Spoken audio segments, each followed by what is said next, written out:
ఉన్నటువంటి నా రక్షకుడు, నా ఆశ్రయదుర్గం, నా కాపరి, నా సమస్తమైన ప్రభువైన యేసుక్రీస్తు వారి పరిశుద్ధ నామములో ఈ కొద్ది నా ఆరాధన మీకే సమర్పించి ఆరాధించుతున్నాను తండ్రి. లేచే పాట పాడతాం.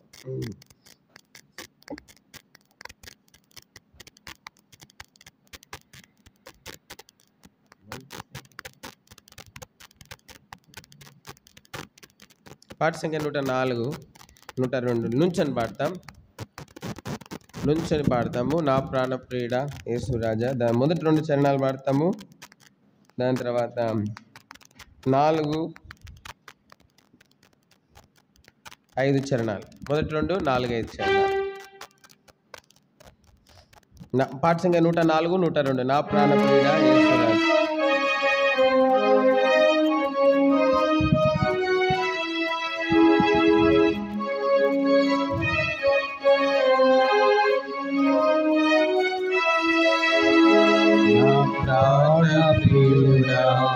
యేసు రాజా.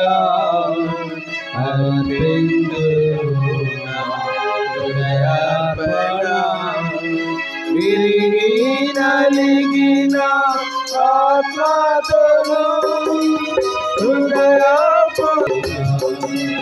విరిగి నలిగిన ఆత్మతోను హృదయపూర్వక ఆరాధనతో సత్యముగా అద్భుత కరుణా ఆలోచన ఆశ్చర్య సమాధాన ప్రభువా అద్భుత కరుణా ఆలోచన ఆశ్చర్య సమాధాన ప్రభువా బలవంతుడా బహుప్రియుడా మనోహరుడా మహిమరాజా స్తుతించెదను బలవంతుడా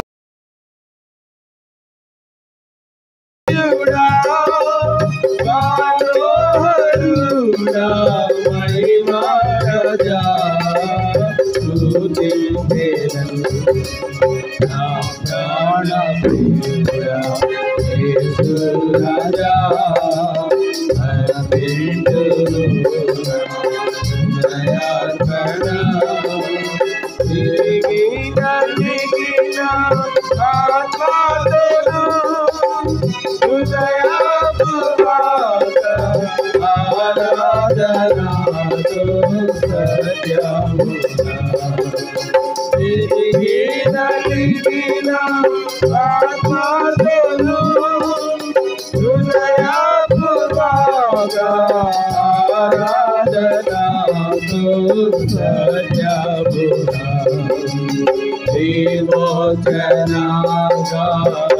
విమోచనగానములతో సౌందర్య ప్రేమ స్తుతులతో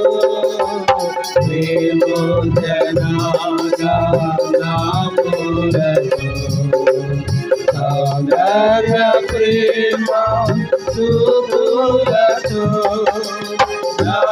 నమస్కరించి ఆరాధించను నా ప్రభువా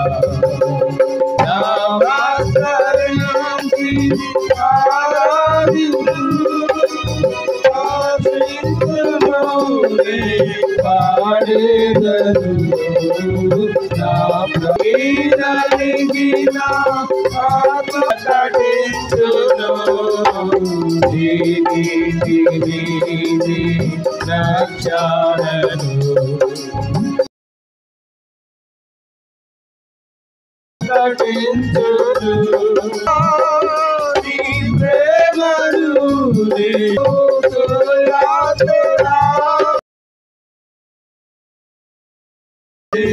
వివరించును విమోచన నా ప్రాణ ప్రియుడా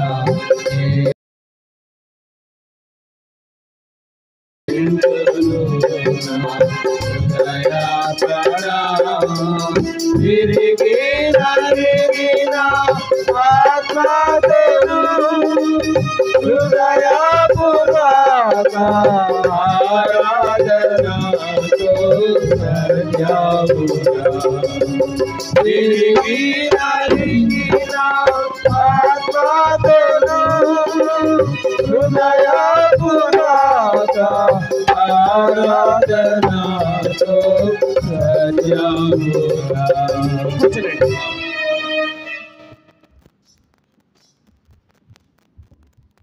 బైబిల్ కోరస్ పాడతాం, తెలుగులో పాడతాము. ఈరోజు బైబిల్ చదివిన వాళ్ళందరూ కూడా మరి ఎత్తి పాడదాం. బైబిల్ చదివిన వాళ్ళు ఎత్తకండి, లేకపోతే చదువు రాదు లేకపోతే రాని వాళ్ళు ఎవరు ఉంటే వారు ఎత్తి పాడవచ్చు. కానీ చదువు వచ్చి ఉండి సమయం ఉండి కూడా మరి దేవుని వాక్యం చదువుకుంటూ ఎవరైనా వచ్చుంటే దయచేసి బైబిల్ ఎత్తొద్దు. ఒకసారి ముందుగా తెలుగులో ఒక్కసారి బైబిల్ చదివిన వాళ్ళు, చదువు రాని వారు బైబిల్ కోరస్ పాడతాం. పఠింపశ్రేష్ఠ గ్రంథం బైబిల్.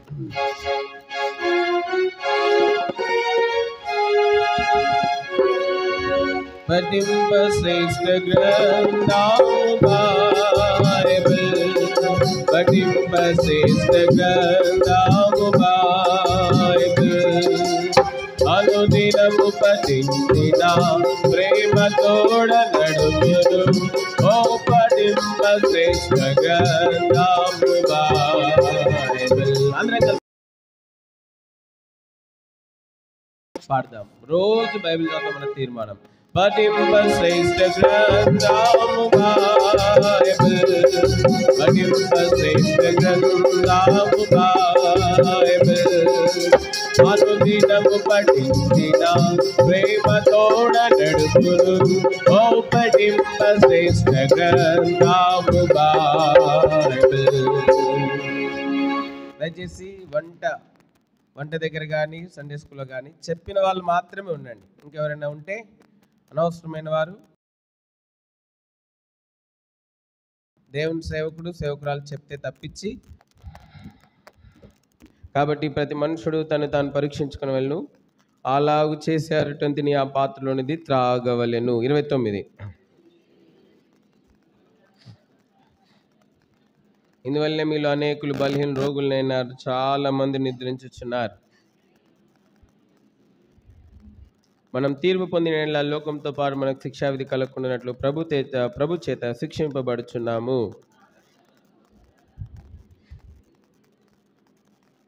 మీరు కూడి వచ్చుట శిక్షావిధికి కారణం కాకున్నట్లు ఎవడైనా ఆకలి కొనినేళ్ళ తన ఇంటనే భోజనం చేయవలెను. నేను వచ్చినప్పుడు మిగిలిన సంగతులను క్రమపరతును. ఇక్కడ చూస్తాము యెహోషువ గ్రంథము 1వ అధ్యాయం.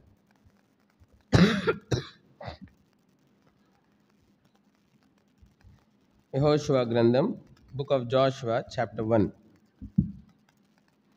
యెహోషువ గ్రంథము 1వ అధ్యాయం.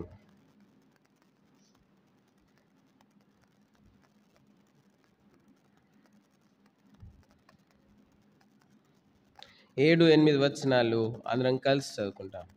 Book of Jashuva first chapter 7 and 8 verses. 7-8 వచనాలు మనం అందరం కలిసి చదువుకున్నాం. అయితే నువ్వు నిబ్బరం కలిగి జాగ్రత్త పడి బహుధైర్యంగా నుండి నా సేవకుడైన మోషే నీకు ఆజ్ఞాపించిన ధర్మశాస్త్రం అంతటి చొప్పున చేయవలెను. నువ్వు నడుచు ప్రతి మార్గమున చక్కగా ప్రవర్తించినట్లు నువ్వు దాని నుండి కుడికి కానీ ఎడమకు కానీ తొలగకూడదు.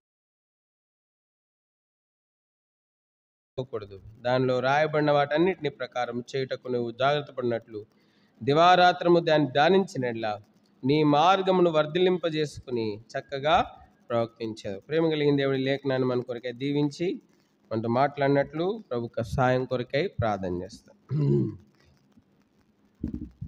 ప్రేమ కలిగిన తండ్రి వందనాలు. మా కొరకై సమయం దీవించండి. దీనదాసుని నన్ను శిలువచాటు మరుగుపరచండి. మీరు మహిమ పొందండి. ఒకరు ఖాళీగా వెళ్ళకుండా మీరు సహాయించండి. యేసు పరిశుద్ధ నామములో సహాయం కోరి స్తుతించి ప్రార్థించి అడిగి వేడుకుంటున్నాం తండ్రి, ఆమేన్. ఇక్కడ మనం చూస్తూ ఉన్నాము, ప్రభు బలి దగ్గరికి వస్తూ ఉన్నాం. ఇదెంతో ప్రాముఖ్యమైనటువంటి మరి విషయంగా లేకపోతే ప్రాముఖ్యమైనటువంటిదిగా ఉంటా ఉన్నది. మన ఆత్మీయ జీవితాలకి, మన నిత్యత్వానికి, మన యొక్క వ్యక్తిగత జీవితానికి, కుటుంబ జీవితానికి ఎంతో ప్రాముఖ్యమైనదిగా ఉంటాం. కాబట్టి మరి ఈ యొక్క ప్రాముఖ్యమైనటువంటి మరి సందర్భాన మరి మన జీవితాన్ని మనము పరిశీలించుకోవాల్సినటువంటి వారం ఉంటున్నాం. కాబట్టి ఈ బల్ల మనకి గుర్తు చేసేది ఏంటంటే, ఒకవైపు ఆశీర్వాదాన్ని గుర్తు చేస్తూ ఉంది, ఒకవైపు పరీక్షను కూడా గుర్తు చేస్తూ ఉంది, లేకపోతే ఇంకోవైపు తీర్పును కూడా గుర్తు చేస్తూ ఉంది. కాబట్టి మనం చూస్తూ ఉన్నాం ఈ యొక్క మధ్యాహ్న కాల సమయంలో ప్రభు బల్ల దగ్గరికి వస్తూ ఉన్నాం. వాస్తవంగా అది ఆశీర్వాదంతో నిండుకున్నటువంటిది. అయితే ఆ ఆశీర్వాదపు బలలో మరి యోగ్యంగా పాలు పొందకపోతే పరీక్షించుకొని నష్టం వస్తుంది, తీర్పులో మనము ప్రవేశిస్తాం. మరి మెటుకు అది బ్రతికి ఉండగానే కొన్నిసార్లు ఈ శరీరంలో ఉండగానే ఆ దేవుని యొక్క శిక్షలో పాలు పొందాల్సినటువంటి పరిస్థితులు వస్తాయి. కాబట్టి ఈ యొక్క బల దగ్గరికి వస్తుంటుండగా మన జీవితాలను మనము పరిశీలించుకోవాల్సిన వారు ఉంటున్నాం.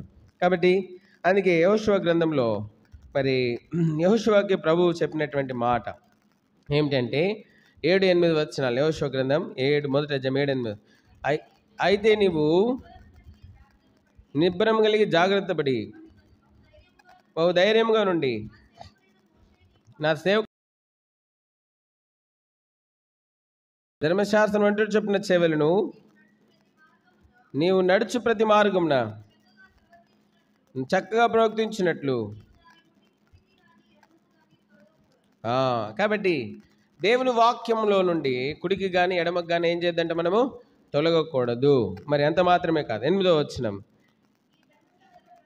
ఈ ధర్మశాస్త్ర గ్రంథమును నువ్వు బోధింపక తప్పిపోకూడదు, దానిలో రాయబడిన వాటన్నిటి ప్రకారము చేయుటకు నువ్వు జాగ్రత్త పడినట్లు దివారాత్రం దాన్ని ధ్యానించినట్లా నీ మార్గంను వర్ధిల్లు చేసుకుని దేవుని యొక్క ధర్మశాస్త్రము, దేవుని యొక్క వాక్యంలోని కుడికి కానీ ఎడమకు కానీ మనం తొలగకూడదు. అది మాత్రమే కాదు, అది బోధింపక తప్పిపోకూడదు. మరి మనకి మనం బోధించుకోవాలి. అంత మాత్రమే కాదు, మన కుటుంబానికి మనం బోధించాలి. ఇది బోధించబడాలి, ఆ వాక్యం చేత మనం బోధించబడాలి. అంత మాత్రమే కాదు, మనం కూడా మన కుటుంబానికి బోధించే వారంగా ఉండాలి. అంత మాత్రం మన పిల్లలకి బోధించగలిగేటువంటి వారంగా ఉండాలి. అది మాత్రమే కాదు, దానిలో రాయబడిన వాటిని ప్రకారం చేయటకు ఏం చేయాలంటే నువ్వు జాగ్రత్త పడినట్లు. కాబట్టి వ్రాయబడిన వాటన్నిటి ప్రకారము చేయాలి. చాలాసార్లు మనం వ్రాయబడిన వాటన్నిటి ప్రకారం చేయం. కొన్నిటినే మనకు అనుకూలమైన వాటిని, మనల్ని మన క్రియల్ని సమర్థించే వాక్యాలనే మనం ఏం చేస్తామంటే వాటి ప్రకారం మనం జీవిస్తాం. మన ఆలోచనల్ని, మన తలంపుల్ని, మన క్రియల్ని సమర్థించేటువంటి వాక్యాలనే మనం ఏం చేస్తామంటే బలంగా పట్టుకొని వేలాడుతూ ఉంటాం. దేవుని వాక్యం అంతటినీ ఉన్నట్లుగా తీసుకోవడానికి ఇష్టపడం. కాబట్టి మనం చూస్తూ ఉన్నాం ఈ దినాల్లో అనేక మంది తప్పుడు బోధకులు కూడా వచ్చి ఉంటున్నారు. మరి మన హెబ్రోన్ సంఘాల్లో కూడా లేకపోలేదు ఈ తప్పుడు బోధకులు. ఈ తప్పుడు బోధకులు సంఘాలు తిరుగులాడుతూ ఏం చేస్తున్నారంటే చేదు విత్తనాలు విత్తుతూ ఉన్నారు. సంఘాలలో చేదు విత్తనాలు విత్తుతూ ఉన్నారు. మరి విశ్వాసుల యొక్క హృదయాలు అనేటువంటి ఆ ద్రాక్ష తోటల్లో చేదు విత్తనాలను విత్తుతూ ఉన్నారు. దేవుని వాక్యానికి భిన్నమైన బోధనలు చేస్తూ ఉంటున్నారు. దేవుని వాక్యాన్ని కల్పితం చేస్తూ ఉంటున్నారు. కాబట్టి అందుకే నేటి దినాల్లో మరి అనేక మంది బోధకులు, అందుకే దేవుని వాక్యం ఉంది కదా, మరి కొరింథీ సంఘానికి పౌలు రాస్తూ వచ్చినాడు, మీకు 10,000 మంది బోధకులు ఉన్నారంట. ఎంతమంది ఉన్నారంట కొరింథీ సంఘంలో బోధకులు? ఎంతమంది ఉన్నారంట అండి? 10,000 మంది బోధకులు ఉన్నారంట. కానీ తండ్రులు అనేకులు లేరు. కాబట్టి చూడండి, 1 కొరింథీ 4వ అధ్యాయము చదండి 15వ వచనం. 1 కొరింథీ 4వ అధ్యాయం 15వ వచనం. క్రీస్తునందు మీకు ఉపదేశకులు 10,000 మంది ఉన్నను తండ్రులు అనేకులు లేరు. కాబట్టి మనం చూస్తుంటున్నాం తండ్రులు అనేకులు లేరు. అబ్రహాము విశ్వాసులకు తండ్రి, విశ్వాసంతో నడుచుకున్నాడు. తన జీవితంలో పొరపాటులు లేవని కాదు, తన జీవితంలో పతనాలు లేవని కాదు, అయితే వాటిని సరి చేసుకున్నాడు. సంపూర్ణంగా హృదయపూర్వకంగా సరి చేసుకున్నాడు. కొన్నిసార్లు మనం సరి చేసుకుంటాం, అప్పటికప్పుడే సరి చేసుకుంటాము, మళ్ళీ అదే పాపాన్ని చేస్తాం, మళ్ళీ అదే పాపంలో నిలిచి ఉంటాం. కాబట్టి మనం చూస్తూ ఉంటున్నాం కాబట్టి చాలా జాగ్రత్తగా ఉండాలి అంత దినాల్లో ఉంటున్నాం. కాబట్టి కొరింథీ సంఘంలో కూడా ఇదే సమస్య వచ్చింది. ఏంటంటే మరి అనేక మంది ఉపదేశకులు అయితే ఉన్నారు, 10,000 మంది ఉన్నారంట. 10,000 మంది వారానికి ఒకరు ప్రసంగం చేసినారు అనుకోండి. ఇంకా చూడండి, మొదటి వర్తమానం మొట్టమొదట వాడబడినోడికి మళ్ళీ అవకాశం వస్తుంది అంట కొరింథీ సంఘంలో. కానీ తండ్రి లాంటి అనుభవం కలిగినటువంటి వారు లేరు. కాబట్టి ఇది చాలా ప్రాముఖ్యమైనటువంటి విషయం. విశ్వాసంలో పరిపక్వత చెందినటువంటి వారు, దేవుని కోసం ఎంతైనా క్రయం చెల్లించేటువంటి వారు, దేవునితో నడిచేటువంటి వారు, తమ సాక్ష్యాన్ని కాపాడుకునేటువంటి వారు, క్రమంగా ఉండేటువంటి వారు, దేవుని సేవించేటువంటి వారు, పరిశుద్ధతను కాపాడుకునేవారు, నీతిని కాపాడుకునేవారు, విశ్వాసాన్ని కాపాడుకునేవారు, యథార్థతని కాపాడుకునేవారు, దీనత్వాన్ని కాపాడుకునేవారు, మంచితనమును కాపాడుకునేటువంటి వారు, సత్క్రియలను జరిగించేటువంటి వారు, ప్రేమ కలిగి జీవించేటువంటి వారు, సాత్వికమును కలిగి జీవించేటువంటి వారు, మంచితనం కలిగినటువంటి వారు. కాబట్టి మనం చూస్తుంటున్నాము, మరి ఇవన్నిటినీ కలగలిపినప్పుడు ఒక పరిపక్వత చెందినటువంటి అనుభవంలోనికి మన ఆత్మీయ జీవితాలు మరి ఎక్కి వెళ్ళేవిగా ఉన్నాయి. కాబట్టి మనం చూస్తుంటున్నాం ఈ దినాల్లో అనేక మంది మరి బోధకులు ఉన్నప్పటికీ పరిపక్వత చెంది మరి చక్కగా దేవుని అనుసరించి మాదిరిగా నడుచుకునేటువంటి వారు మరి చాలా తక్కువ మంది ఉన్నారు. కాబట్టి అయినప్పటికీ మెటుకు ప్రభు రాకడ సమీపంగా ఉన్నది. మనము మన జీవితాలని ఇతరులను పరీక్షించడం కాదు, కానీ మన జీవితాలను మనం పరీక్షించుకోవాల్సినటువంటి వారు ఉంటున్నాం ప్రభు బల్ల దగ్గరికి వచ్చినప్పుడు. కాబట్టి అందుకే రాయబడతా ఉంది, దానిలో రాయబడిన వాటన్నిటి ప్రకారం చేయటకు నువ్వేం చేయాలా? జాగ్రత్త. వాటన్నిటి ప్రకారం చేయటకు జాగ్రత్త పడము. ఉదయకాలము ఆరాధన వర్తమానం విన్నాం. సౌలు దేవుని దృష్టిలో అపరాధి, దావీదు దృష్టిలో కూడా ఎవరండి? అపరాధే. దావీదు చంపడానికి తిరుగుతున్నాడు. సౌలు దేవుని దృష్టిలో కూడా అపరాధే. అయినప్పటికీ దావీదు సౌలులా ప్రవర్తించలేదు. ఏం చేయలేదు? సౌలులాగా ఏం చేయలేదు? ప్రవర్తించలేదు. అదే పరిపక్వత అంటే, అదే పరిపక్వత, అదే సంపూర్ణ సిద్ధి అంటే. కాబట్టి మనం చూస్తుంటున్నాం. కాబట్టి అది ఎంతో ఉన్నతమైనటువంటి ఆత్మీయమైనటువంటి అనుభవం. దానిలో ఉన్న దాని ప్రకారము, వాటిలో రాయబడిన వాటన్నిటి ప్రకారము చేయుటకు నువ్వేం చేయాలా? జాగ్రత్త పడు. మనం ఏం చేస్తామంటే కొన్ని తీసుకుంటాం. దేన్ని? మనకు అనుకూలమైన వాటిని, మన మన మన విధానాలు, మన విధి విధానాల్ని మరి సమర్థించి ఒక మాట, రెండు మాటలు, ఒక వరుస, అరవరుస, ఒక వచనము, ఒక అధ్యాయము, ఒక సందర్భము, ఒక పొల్లు, ఒక సున్నా తీసుకుంటాను. తీసుకొని ఏం చేస్తామంటే దీన్ని బట్టి నేను నీతిమంతుడిని, దీన్ని బట్టి నేను నీతిమంతురాలిని, దీన్ని బట్టి నేను యథార్థవంతుని, దీన్ని బట్టి నేను యథార్థవంతురాలిని అని చెప్పి ఏం చేస్తామంటే మన భక్తిని, మన విశ్వాస జీవితాన్ని, మన సంఘ జీవితాన్ని, మన సమాజ జీవితాన్ని సమర్థించుకుంటూ ఉంటాం. మోసపోకుడి, దేవుడు వెక్కిరింపబడడు. మనుషుడు ఏది విత్తునో ఏం చేస్తాడంట? ఆ పంటే కోస్తావు. నువ్వు ఎంత సమర్థించుకున్నా, నీ దృష్టిలో నువ్వు నీతిమంతుడివి, నీతిమంతురాలు కావచ్చు, కానీ దేవుని దృష్టిలో నీతిమంతుడివి, నీతిమంతురాలు కావాలి. నీ దృష్టిలో నువ్వు నీతిమంతుడు అయినంత మాత్రాన్ని, నీ దృష్టిలో నువ్వు నీతిమంతురాలు అయినంత మాత్రాన్ని నిన్ను కాపాడుకోలేవు. ప్రభు రాకడలో నిన్ను కాపాడుకోలేవు. రాబో ఉగ్రత నుంచి నిన్ను తప్పించుకోలేవు. ఆదికాండం 6వ అధ్యాయంలో ఒక వ్యక్తిని గురించి దేవుడు సాక్ష్యం ఇచ్చినాడు. నోహు తన తరమంతటిలో ఎటువంటి వాడంట? చదవండి ఆ మాట. ఆదికాండము 6వ అధ్యాయం. నోహు వంశావళిదే. నోహు నీతిపరుడును. నోహు ఎటువంటి వాడంటండి? నీతిపరుడును. తన తరంలో ఎట్లున్నాడంట?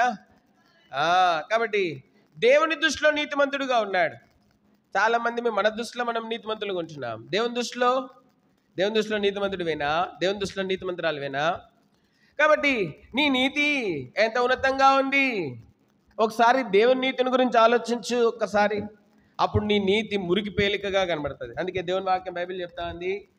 యెషయా గ్రంథము 64వ అధ్యాయము 6వ వచనం. యెషయా 64:6 చదవండి. మేమందరము అపిత్రుల వంటి వారమైతిమి. మా నీతి క్రియలన్నీ మా నీతి క్రియలన్నీ ఏమైపోయినాయంటే మురికి గుడ్డల్లాగా. మన నీతి క్రియలన్నీ దేవుని దగ్గరికి వెళ్తే, దేవుని నీతితో పోల్చుకుంటే అప్పుడు మనకి మన మురికి అంతా కనబడుతుంది. ఏం కనబడుతుంది? మన మురికితనం అంతా కూడా, మన చెడ్డతనం అంతా కూడా కనబడుతుంది. కాబట్టి మనం చూస్తాం మనమంతా కూడా ఎప్పుడు అంటే వేరే వాళ్ళతో పోల్చుకుంటాం. మన పక్కన కూర్చున్న వాళ్ళతోటో, మన ముందు కూర్చున్న వాళ్ళతోటో, మన ముందు ఉన్న వాళ్ళతోటో, మన వెనుకున్న వాళ్ళతోటో, మన కుడి ఎడమలు ఉన్న వారితో పోల్చుకుంటాం. నేను వాళ్ళకంటే బాగున్నా, వీళ్ళకంటే బాగున్నా. నువ్వు దేవుని దృష్టిలో బాగున్నావా లేదా అది పరీక్షించుకో. నువ్వు వీళ్ళకంటే బాగున్నావు, వాళ్ళకంటే బాగున్నావా అని దేవుడు అడగడు. మటుకు దేవుని దృష్టిలో నువ్వు నీతిమంతుడుగా, నిందారహితుడుగా, దేవుని దృష్టిలో నేను నీతిమంతురాలుగా, నిందారహితురాలుగా ఉన్నావో లేదో పరిశీలించుకోవాలి. ఇది చాలా ప్రాముఖ్యమైనటువంటి విషయం. కాబట్టి అనేక సార్లు మన దృష్టిలో మనం నీతిమంతులం. పౌలు కూడా ఏమంటున్నాడంటే, మరి ధర్మశాస్త్రం అంతటి విషయంలో ఎట్లున్నాడంట? అనిందుడుగా ఉన్నాడంట. ధర్మశాస్త్రం అంతటి విషయంలో ఎట్లున్నాడంటే ఆయన అనిందుడు. కానీ దమస్కు మార్గంలో ప్రభు ప్రత్యక్షమై, సౌలా సౌలా, నువ్వు నన్ను ఎలా హింసించుచున్నావు? కాబట్టి అనేక సార్లు మన దృష్టికి మనం నీతిమంతులం, నీ దృష్టికి నువ్వు నీతిమంతుడు, నీ దృష్టికి నువ్వు నీతిమంతురాలవై ఉండొచ్చు. అనేక విషయాల్లో, ప్రతి విషయంలో కూడా ఉండొచ్చు. కానీ నువ్వు హింసకుడు అయి ఉండొచ్చు, హింసకురాలవై ఉండొచ్చు, దూషకుడు అయి ఉండొచ్చు, దూషకురాలవై ఉండొచ్చు, హానికరుడు అయి ఉండొచ్చు, హానికరాలవై ఉండొచ్చు, దేవుని మనసు ఎరగనటువంటి వ్యక్తి అయి ఉండొచ్చు. కాబట్టి ప్రభు ఒక బల్ల దగ్గరికి వస్తూ ఉన్నాం. ఈ యొక్క మధ్యాహ్నం ప్రభు బల్ల దగ్గరికి వచ్చేటప్పుడు దేవుని యొక్క మెటుకు వ్రాయబడిన వాటన్నిటి ప్రకారం, వాక్యంలో రాయబడిన ప్రకారము జాగ్రత్తగా మనము వాటన్నిటిని చేర్చున్నామో లేదో పరీక్షించుకోవాల్సిన వారు ఉంటున్నాం. అందుకే 8వ వచనంలో, నువ్వు జాగ్రత్త పడినట్లు దివారాత్రము దాన్ని ధ్యానించినట్లా నీ మార్గమును వర్ధిల్లింపజేసుకుని చక్కగా ఏం చేస్తావంట? అందుకే యెహోషువకి ప్రభు చెప్పినాడు, యెహోషువ నువ్వు నువ్వు దివారాత్రమును ధ్యానించాలా. ఎందుకోసం అంటే నేను ఇచ్చినటువంటి ఆ వాక్యం ఆశీర్వాదం ఇస్తుంది, నిన్ను వర్ధిలింపజేస్తుంది, నిన్ను చక్కగా ప్రవర్తించేటట్లుగా చేస్తుంది. కాబట్టి మెటుకు యెహోషువ, నేను ఇచ్చినటువంటి పనిని నువ్వు సంపూర్తి చేయాలి అంటే, నేను అప్పగించినటువంటి పనిని నువ్వు సంపూర్తి చేయాలి అంటే, మరి నేను ఇచ్చినటువంటి వాక్యమును నువ్వు దివారాత్రము దాన్ని ధ్యానించాలి. దివారాత్రము దాన్ని నువ్వు ధ్యానించాలి. అప్పుడు నువ్వేం చేస్తావంటే నీ మార్గం వర్ధిలింపజేసుకుంటావు, నువ్వు చక్కగా ప్రవర్తిస్తావు. ఎట్లా ప్రవర్తిస్తావు? చక్కగా. ఇశ్రాయేల్ యొక్క 12 గోత్రాలు యెహోషువ మీద ఒక్క నేరం కూడా మోపలేకపోయినారు. ఇశ్రాయేల్ యొక్క 12 గోత్రాలు యెహోషువ మీద ఏం చేయలేకపోయినారు? ఒక్క నేరం కూడా వారు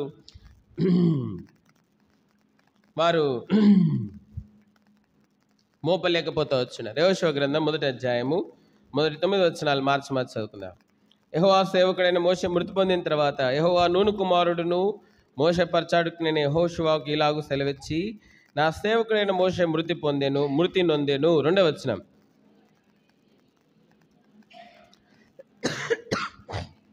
నేను మోషేతో చెప్పినట్లు మీరు అడుగుపెట్టు ప్రతి స్థలంలో మీకు ఇచ్చుచున్నాను.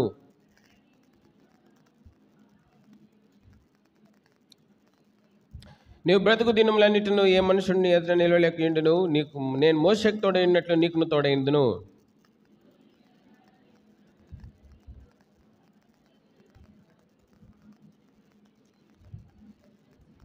అయితే నువ్వు నిబ్బరం కలిగి జాగ్రత్తపడి బహుగా ధైర్యంగా నుండి నా సేవకుడైన మోషేనికి ఆజ్ఞాపించిన జన్మంతటి చొప్పున సేవలను నువ్వు నడుచు ప్రతి మార్గంలో చక్కగా ప్రవర్తించినట్లు నువ్వు దానిని కుడికి కానీ ఎడమకు కానీ తొలగకూడదు.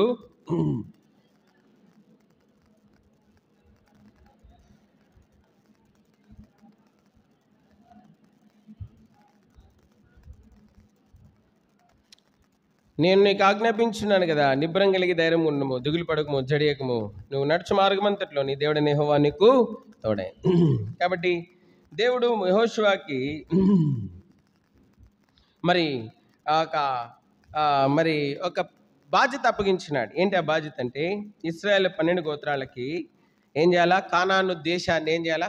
స్వాధీనపరచాలి. లేకపోతే ఇంకో మాటలు చెప్పాలి అంటే పంచి పెట్టాలి. ఏం చేయాలా? ఇశ్రాయేలు 12 గోత్రాలకి కానాను దేశాన్ని ఏం చేయాలండి? పంచి పెట్టాలి. పంచి పెట్టాలి. ఇది దేవుడు యెహోషువ మీద ఉంచినటువంటి, యెహోషువకి దేవుడు ఇచ్చినటువంటి పరిచర్య, లేకపోతే దేవుడు యెహోషువకి ఇచ్చినటువంటి బాధ్యత. అంత మాత్రమే కదా. ఎట్లా పంచిపెట్టాలి?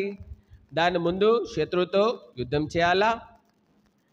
అంత మాత్రమే కాదు, శత్రువును ఓడించాలా, శత్రువుని సంహరించాలా, మరి ఆ దేవుడు మరి దాన్ని స్వాస్థ్యంగా పొందాలా, దాన్ని తిరిగి మరి దేవుడు చిత్తానుసారంగా ఇశ్రాయేలుకు స్వాస్థ్యంగా దానిని అప్పగించాలా, పంచిపెట్టాలా. అయితే ఈ క్రమంలో యెహోషువ జీవితంలో 12 గోత్రాల వారు ఒక్కరు కూడా యెహోషువ మీద నేరం మోపకుండానట్లుగా యెహోషువ తన జీవితంలో మరి దేవుని చిత్తానుసారంగా చక్కగా ప్రవర్తిస్తూ వచ్చి ఉంటున్నాడు.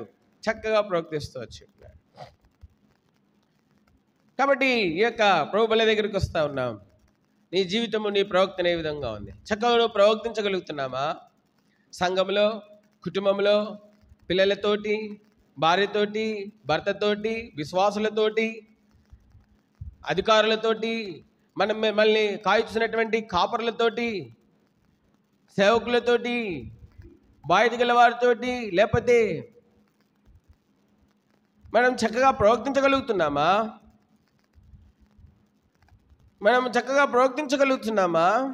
కాబట్టి మనం ఏ విధంగా ఉంది మన జీవితం? ఇది చాలా ప్రాముఖ్యమైనటువంటి విషయం.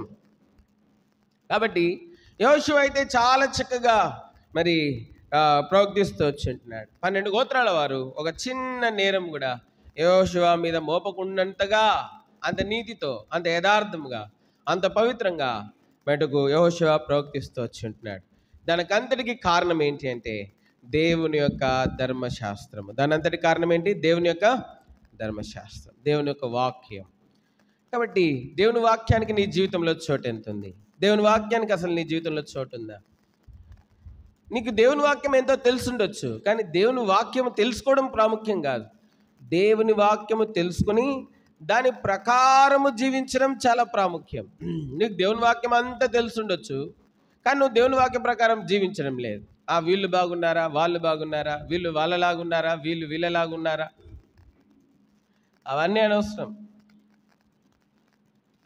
యెహోషువకి దేవుడు బాధ్యత అప్పగించినప్పుడు ఇశ్రాయేలీల వారు దేవుని దృష్టిలో ఎంతో తిరుగుబాటు చేసినటువంటి వారుగా ఉన్నారు. తిరుగుబాటు, మెడవంచని ప్రజలను సాక్ష్యం పొందినారు.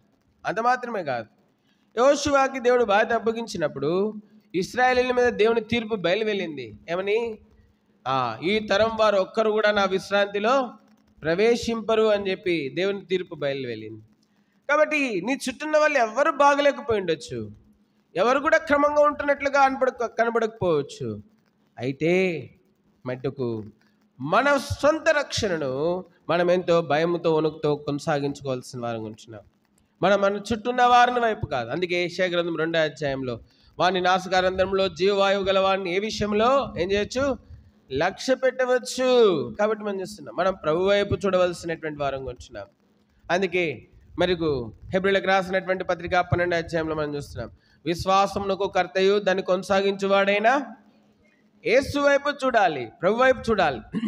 ఎందుకంటే మన పౌరస్థితి పరలోకమందు ఉన్నది.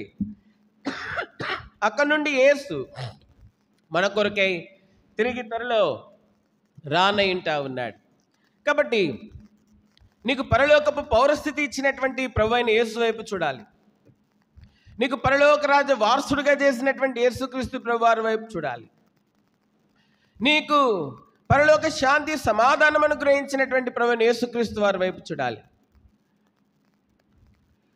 నిన్ను పరలోక పట్టణపు వారసుడిగా, హక్కుదారురాలుగా నిన్ను చేసినటువంటి ప్రభు వైపు చూడాలి. ఆ రాజ్యంలో నువ్వు ప్రవేశించాలి. దానికోసమే దేవుని వాక్యమును మనం ఆధారం చేసుకుని జీవించవలసినటువంటి వారంగా ఉంటున్నాం. యెహోషువ తన యాత్రా జీవితంలో దేవుని వాక్యాన్ని ఆధారం చేసుకొని జీవించినాడు. ప్రభు ఆరంభంలోనే చెప్పినాడు యెహోషువ, నీవు నేను ఇచ్చినటువంటి ధర్మశాస్త్రం కుడికి కానీ ఎడమకు కానీ తొలగిపోకూడదు. దానిలో ఉన్న వ్రాయబడిన దానంతటి ప్రకారం నువ్వు చేయాలి. అప్పుడు నీ మార్గాన్ని నువ్వేం చేస్తావు? వర్ధిలింపజేసుకుంటావు. ఇంకేం చేస్తావు? చక్కగా ప్రవర్తిస్తావు. ఎందుకు మనం చక్కగా ప్రవర్తించలేకపోతున్నాం? ఎందుకంటే కారణం ఏంటి అంటే మనకు దేవుని వాక్యం తెలుసు కానీ అది అనుసరించము. అందుకే యాకోబు పత్రికలో ఒక మాట చూడండి. యాకోబు పత్రిక 1వ అధ్యాయం, యాకోబు పత్రిక 1వ అధ్యాయము 22వ వచనము, 23వ వచనం, 24వ వచనం. మీరు వినుమారు మాత్రమే ఉండి మిమ్మల్ని మీరు మోసపుచ్చుకొనకుండా వాక్య ప్రకారం ప్రవర్తించేవారనై ఉండి, ఎవడైనను వాక్యం వినువాడై ఉండి దాని ప్రకారం ప్రవర్తింపని వాడైతే వాడు అద్దంలో తన సహజ ముఖము చూచుకొని మనుషుని పోలి ఉన్నాడు. వాడు తను చూచుకొని అవతలికి పోయి తాను ఎట్టివాడు వెంటనే మర్చిపోను కదా. 25. అయితే స్వాతంత్ర్యం నుంచి సంపూర్ణమైన నియమంలో తేరిచూచి నిలకడగా ఉండు వాడెవడు వాడు విని మరచువాడు కాక క్రియను చేయువాడేయండి తన క్రియలో ధన్యుడగు. కాబట్టి అనేకసార్లు వింటున్నాం కానీ దాని ప్రకారం జీవించే వారంగా లేం.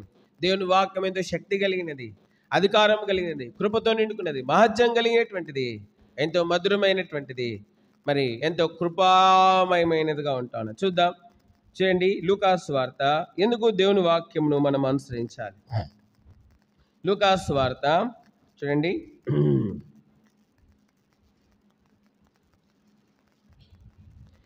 4వ అధ్యాయం. లూకాసు వార్త 4వ అధ్యాయం. Luke's gospel chapter 4. లూకాసు వార్త 4వ అధ్యాయము 22వ వచనం.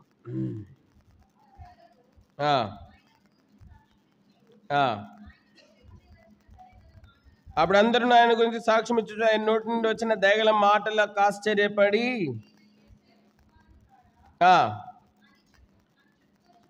కాబట్టి ఆయన దేవుని వాక్యము దేవుని దయను మన ఎళ్ళ దేవుడు కలిగినటువంటి తన దయను మనకి కనబరిచేదిగా ఉంటా ఉన్నది. కాబట్టి ఆయన నోటి నుండి వచ్చినటువంటి దయ కలిగినటువంటి మాటలకి వారు ఎంతో ఆశ్చర్యపడినారంట. They wondered. కాబట్టి మనం చూస్తూ ఉన్నాం, వారు ఎంతో ఆశ్చర్యపడినారు. ఎంతో దయగల మాటలు అవి, మెట్టుకు అవి బలపరిచే మాటలు అవి. అంత మాత్రమే కాదు, అవి మనల్ని ప్రభులో స్థిరపరిచేటువంటివి, దేవుని ప్రేమను మనకు తెలియజేసేటువంటివి. అవి మనల్ని ప్రభులో బలపరిచేవి, ప్రభులో స్థిరపరిచేవి, ఎంతో దయగలిగినటువంటివి, మన పాపిష్టి జీవితాన్ని మార్చేటువంటివి. కాబట్టి మనం చూస్తూ ఉన్నాం అటువంటి దయగలిగినటువంటి మాటలు. కాబట్టి దేవుని వాక్యమే దేవుడు మన ఎలా ఎట్టి దయగలిగినటువంటి వాడు ఉంటున్నాడు, అది మనకి బయలుపరిచేదిగా ఉంటా ఉన్నది, అది మనకు బయలుపరిచేవిగా ఉంటాను. చూడండి, మత్తయి సువార్త 13వ అధ్యాయం 53, 54 వచనాలు. యేసు ఉపమానం చెప్పి చాలించిన తర్వాత ఆయన అక్కడి నుండి వెళ్ళి స్వదేశంలోకి వచ్చి సమాజ మందిరములలో వారికి బోధించుచుండెను. అందువలన వారు ఆశ్చర్యపడి ఏ జ్ఞానము, ఏ అద్భుతమును ఇతనికి ఎక్కడి నుండి వచ్చినవి. కాబట్టి అవి దయగల మాటలు మాత్రమే కాదు, అవి జ్ఞానముతో నిండినటువంటి మాటలు. ఎటువంటివి? దేవుని వాక్యం ఎటువంటిది? దయగలిగినటువంటిది మాత్రమే కాదు, అది జ్ఞానముతో నిండినటువంటిదిగా ఉంటా ఉన్నది. అందుకే మనం చూస్తూ ఉంటున్నాం, యాకోబు పత్రికలు మనం చూస్తున్నాం, పైనుండి వచ్చే జ్ఞానము మొత్తం ఎటువంటిదంట? పవిత్రమైనది, మృదువైనది, సులభముగా లోబడినది. 3వ అధ్యాయం 17 చదవండి. అయితే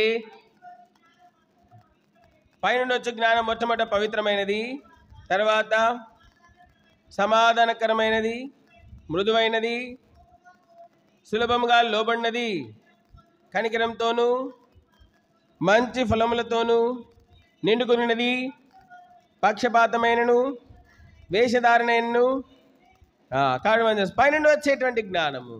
కాబట్టి ఎవరైతే దేవుని వాక్యంను ఆధారం చేసుకొని జీవిస్తారో వారు పైనుండి వచ్చేటువంటి జ్ఞానంతో వారు నింపబడేటువంటి వారుగా ఉంటా ఉన్నారు. వారు ప్రభులో మొట్టమొదటిగా అవి దయగలిగినటువంటి మాటలు, అవి వారిని ప్రభులో బలపరిచి స్థిరపరిచేవిగా ఉంటా ఉన్నాయి. అవి వారిని ప్రభులో సరిచేసేవిగా ఉంటా ఉన్నాయి. ఆ దయగలిగినటువంటి మాటలు. యేసు ప్రభు వారి దగ్గరికి ఒక వ్యభిచారంలో పట్టబడిన స్త్రీని తీసుకొచ్చినారు. ఆమె యేసు ప్రభుతో చెప్పినారు, అయ్యా ఇంకో ఏం వ్యభిచారంలో పట్టబడింది, మరి ఏమన్నా రాళ్ళతో కొట్టి చంపాలని ధర్మశాస్త్రం చెప్తాం, మరి నువ్వేం చెప్తావు? యేసు ప్రభుని అనుకున్నారు వాళ్ళు, ఈయన ధర్మశాస్త్రమును విరోధంగా నడుచుకుంటాడు అనుకున్నారు. ఏ విధం చేతనైనా మరి ఎందుకు వచ్చినారంటే, ఆ రోజు యేసు ప్రభు దగ్గరికి ఎందుకు వచ్చినారంటే, వ్యభిచారంలో పట్టబడిన స్త్రీని తీసుకొచ్చి, వ్యభిచారంలో పట్టబడిన స్త్రీని మాత్రమే కాదు రాళ్లతో కొట్టి చంపాలనుకుంది వాళ్ళు. యేసు ప్రభుని కూడా రాళ్లతో కొట్టి చంపాలనుకున్నారు. ఆ రోజు ఆయన ఏదైనా ధర్మశాస్త్రానికి విరోధంగా చెప్తాడు, వెంటనే మనం ఈ స్త్రీతో పాటు ఆ యేసు ప్రభుని కూడా రాళ్లతో కొట్టి చంపుదామని చెప్పి వారు రాళ్ళు పట్టుకొని వచ్చినారు. అందరు రాళ్ళు పట్టుకొని వచ్చినారు. మనకు కూడా ఎన్నో ఉంటాయి మైండ్లో, వీళ్ళ మీద వాళ్ళ మీద, వీళ్ళట్లా వాళ్ళు ఇట్లా అని. అందుకే మన క్రియలు ఎట్లుంటాయి అంటే, మన క్రియల్లో కనికరం కనబడదు, మన క్రియల్లో దయ కనబడదు. మన క్రియల్లో ఏం కనబడుతుంది అంటే వేషధారణ, పక్షపాతము, కుట్ర, కుతంత్రము, ఇవన్నీ కనబడతాయి. మనం చేసే పనులలో కనికరం కనబడదు, ప్రేమ కనబడదు, యథార్థత కనబడదు, నీతి కనబడదు. ఎందుకంటే మనకి ఎన్నో ఉంటాయి అన్నమాట. మనల్ని మనం నీతిమంతులుగా కనబరుచుకోవాలన్నట్లుగా, మనం ఏదో గొప్పవారంగా కనబరుచుకోవాలన్నట్లుగా. అందుకే మరి మనం చూస్తూ ఉంటున్నాం. ఆ రోజు వ్యభిచారంలో పట్టబడిన స్త్రీని తీసుకొచ్చినారు ప్రభు దగ్గరికి. ఆమెను ఒక్కదాన్ని చంపాలనే ఉద్దేశం కాదు వాళ్ళది. ఆ రోజు వాళ్ళ ఉద్దేశం ఏంటంటే యేసు ప్రభుని కూడా చంపాలి. ఈయన ఏదో ఒకటి చెప్తాడు ధర్మశాస్త్రానికి విరోధంగా, ఈయనను కూడా కొట్టి చంపుదామని చెప్పినాడు. అయితే ప్రభు అన్నాడు వాళ్ళ ప్రభువుకి తెలుసు వాళ్ళ సంగతి, ప్రభువుకి తెలుసు వాళ్ళ ఆలోచన, ప్రభువుకి తెలుసు వాళ్ళ ఆలోచన. చాలాసార్లు మనం కూడా కదా ఎక్కడ ఎవరు దొరుకుతారని చూస్తూ ఉంటాం కదా. ప్రభు అన్నాడు, మీలో పాపం లేనివాడు మొట్టమొదటి రాయండి ఆమె మీద అన్నాడు. మీలో పాపం లేని ఒక్కడైనా సరే ఒక్క రాయి వేయండి చాలు, ఒక్క రాయి. ఆమెని రాళ్ళతో కొట్టి, యేసు ప్రభుని కూడా రాళ్ళతో కొట్టి చంపాలనుకొని వచ్చిన వాళ్ళందరూ కూడా వాళ్ళ మనస్సాక్షి గద్దించింది. ఏమన్నా బహుశా వాళ్ళ మనస్సాక్షి లోపల నుండి, ఓరి పాపిష్టోడా, నిన్న రాత్రి నువ్వేం చేసినావు, ఓరి పాపిష్టోడా, నిన్న రాత్రి నువ్వు నిన్న పొలం దగ్గర ఏం చేసినావు, ఓరి పాపిష్టోడా, నీ ఇంట్లో నువ్వేం చేసినావు, ఓరి పాపిష్టోడా, నీ ఇంటి మీద ఏం చేసినావు, ఓ పాపిష్టోడా, ఆ చెట్టు కింద ఏం చేసినావు, ఓ పాపిష్టోడా, ఆ ఎదురింట్లో ఏం పని చేసినావు, ఓ పాపిష్టోడా, నువ్వు మాట్లాడిన మాట ఏంటి, ఓ పాపిష్టి మనిషి, నువ్వు చేసినటువంటి క్రియలేంటి అని చెప్పి మనస్సాక్షి వాళ్ళకి గద్దించుంది. అందుకే యేసు ప్రభు వాళ్ళ పాపాలు ఏమి ఎత్తి చెప్పలే, వాళ్ళ మనస్సాక్షి చెప్పింది వాళ్ళ పాప జీవితాన్ని గురించి చెప్పి వాళ్ళు వెంటనే ఆ రాళ్ళు వదిలేస్తున్నారు, వెళ్ళిపోయినారు. యేసు ప్రభు తలెత్తి, అమ్మ నిన్ను ఎవరు, నీ మీద నేరం మోపిన వారు ఎవరు నిన్ను శిక్షింపలేదా అంటే, శిక్షింపలేదు ప్రభు అని. ప్రభు ఏమన్నాడంటే, అమ్మ నేను కూడా నిన్ను శిక్షింపను, నువ్వు వెళ్ళి ఇక ఏం చేయొద్దు. దయగల మాట, ఆ దయగల మాట ఆ వ్యభిచారంలో పట్టబడిన స్త్రీ జీవితాన్ని మార్చింది. ఆ దయగల మాట వ్యభిచారంలో పట్టబడిన స్త్రీ జీవితాన్ని మార్చింది.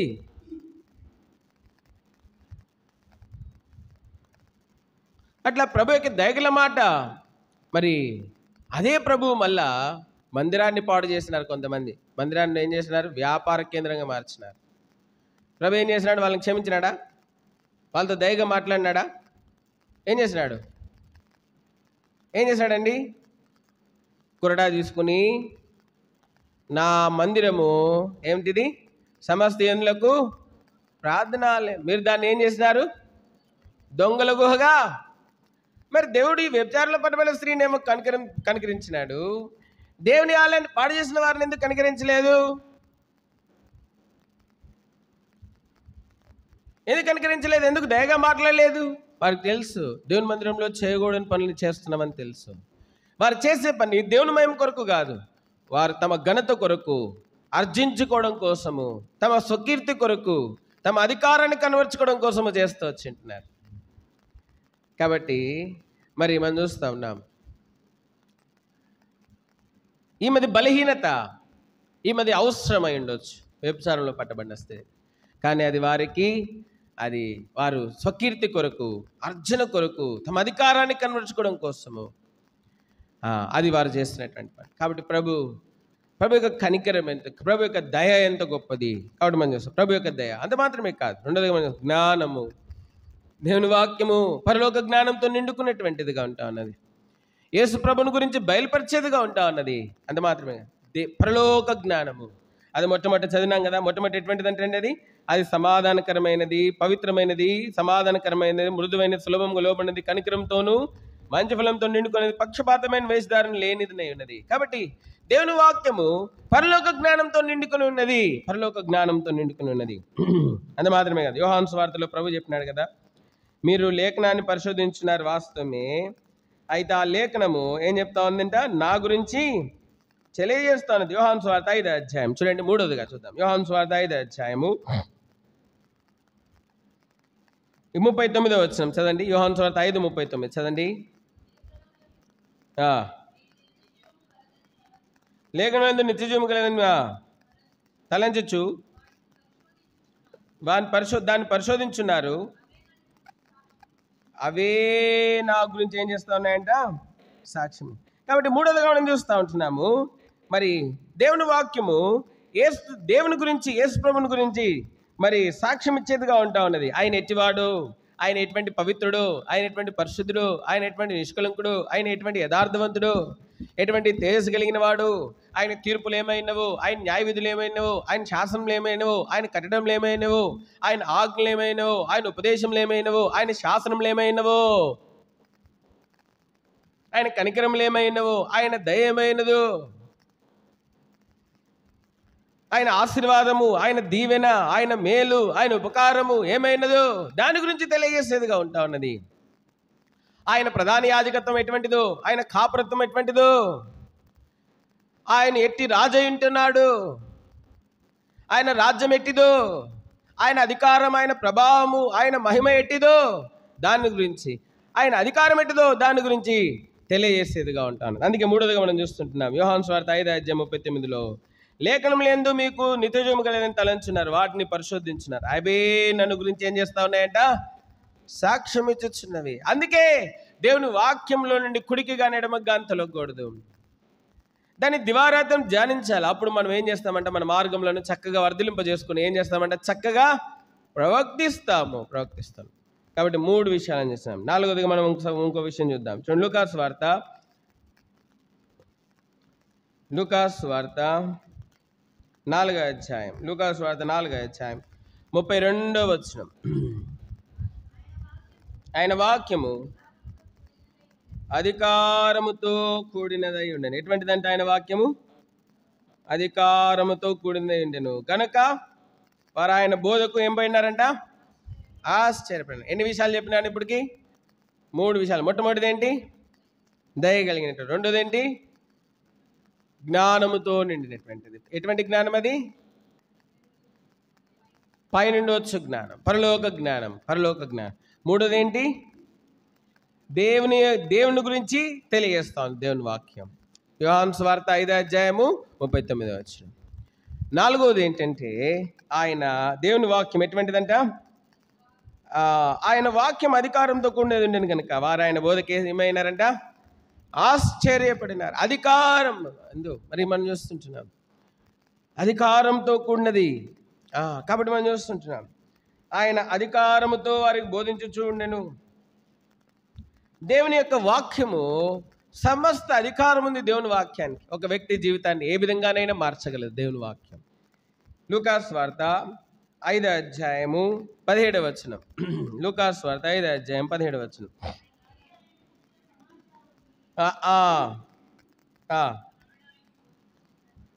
ఒకనాడు ఆయన బోధించుచుండగా గలిలయ యూదయ దేశంలో ప్రతి గ్రామం నుండి యెరూషలేము నుండి వచ్చిన పరిసయ్యులను ధర్మశాస్త్రోపదేశకులను కూర్చుని ఉండగా ఆయన స్వస్థపరచునట్లు ప్రభు శక్తి ఆయనకు ఉండెను.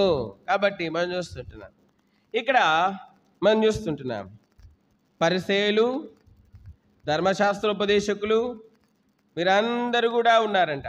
ఒకనాడు ఆయన బోధించుచుండగా గలిలయ దేశమందలి ప్రతి గ్రామం నుండి యెరూషలేము నుండి వచ్చిన పరిసయ్యులను ధర్మశాస్త్రోపదేశకులను కూర్చుని ఉండగా, ప్రతి గ్రామం నుండి చాలామంది వచ్చినారు.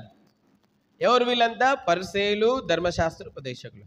కానీ వీరికి ఏం లేదు, స్వస్థత లేదు. వీరికి ఏం లేదండి, వీరికి స్వస్థత లేదు, స్వస్థ బుద్ధి లేదు. వీరికి ఏం లేదు, వీరికి ఏం లేదండి, వీరికి స్వస్థ బుద్ధి లేదు వీరికి.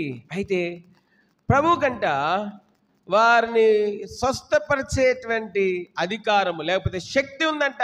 అక్కడ రాయబడింది ఏంటంట, ఆయన స్వస్థపరచుటకు ప్రభు శక్తి ఆయనకు ఉండెను. ఆయన స్వస్థపరచునట్లు ప్రభు శక్తి ఆయనకు ఉండెను. అందరినీ స్వస్థపరచాలన్నది దేవుని యొక్క ఉద్దేశం. మనం స్వస్థ బుద్ధితో జీవించాలన్నది మనము దేవుని యొక్క ఉద్దేశం ఏంటో అన్నది. తిమోతి రాసినటువంటి 2వ పత్రిక 1వ అధ్యాయం. తిమోతి రాసినటువంటి 2వ పత్రిక 1వ అధ్యాయం 7వ వచనం చదండి. దేవుడు మనకు శక్తియు ప్రేమయు ఇంద్రియ నిగ్రహము గల ఆత్మ ఇచ్చను కానీ పిరికితనము గల ఆత్మను ఇవ్వలేదు. దేవుడు మనకు శక్తియు ప్రేమయు ఇంద్రియ నిగ్రహము గల ఆత్మను అనుగ్రహించును. కాబట్టి మనం చూస్తుంటాం ఇంద్రియ నిగ్రహము గల అన్న దగ్గర 3 అనే సంఖ్య ఉంది, కింద రాయబడి ఉంది ఏంటంట, లేక స్వస్థ బుద్ధి గల ఆత్మనే. స్వస్థ బుద్ధి, స్వస్థ బుద్ధి, స్వస్థ బుద్ధి. ఈ పరిసయ్యులు ఎప్పుడు ప్రభు గురించి చెడ్డగానే ఆలోచిస్తూ ఉన్నారు, ఎప్పుడు ప్రభుని గురించి తప్పుగానే ఆలోచిస్తూ ఉన్నారు, ఎప్పుడు ప్రభు గురించి మరి చెడుగానే ఆలోచిస్తూ ఉన్నారు. ఈ పరిసయ్యులు అక్కడ ఎవరెవరు కూడుకున్నారంటే అండి, లూకా సువార్తలో మనం చదివినాము 4వ అధ్యాయంలో 32, 4వ అధ్యాయంలో మనం 5వ అధ్యాయంలో మనం చదువుకున్నాం కదా. ఎవరెవరు ఉన్నారంటే అక్కడ 17వ వచనం. ఒకనాడు ఆయన బోధించుచుండగా గలిలయ దేశముల ప్రతి గ్రామంలో నుండి యెరూషలేము నుండి వచ్చిన పరిసయ్యులను ధర్మశాస్త్రోపదేశకులను కూర్చునుండగా ఆయన స్వస్థపరిచినట్లు ప్రభు శక్తి ఆయనకు ఉండెను.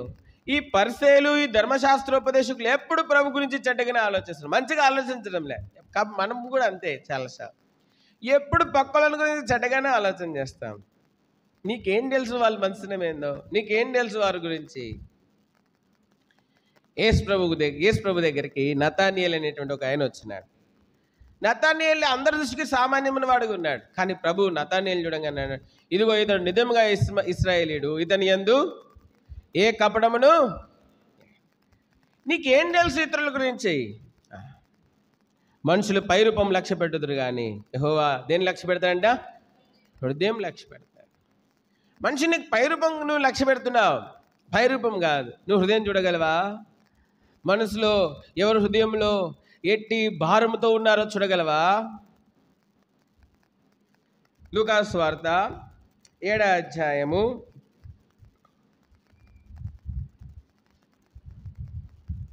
30వ వచనం నుండి కొన్ని మాటలు. లూకా సువార్త 7వ అధ్యాయం 30.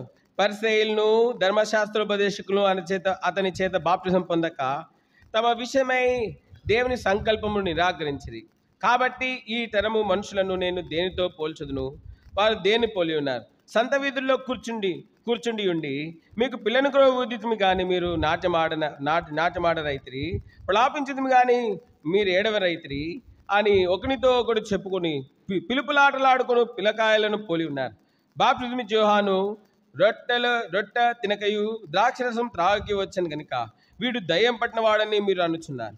మనుషు కుమారుడు తినుచు త్రాగుచ్చు వచ్చాను కనుక మీరు ఇదిగో వీడు తిండిపోతును, మద్యపానీయు, సుంకరులకును పాపులకును స్నేహితుడని అనుచున్నారు. ఆయనను జ్ఞానమని దాని సంత విధులను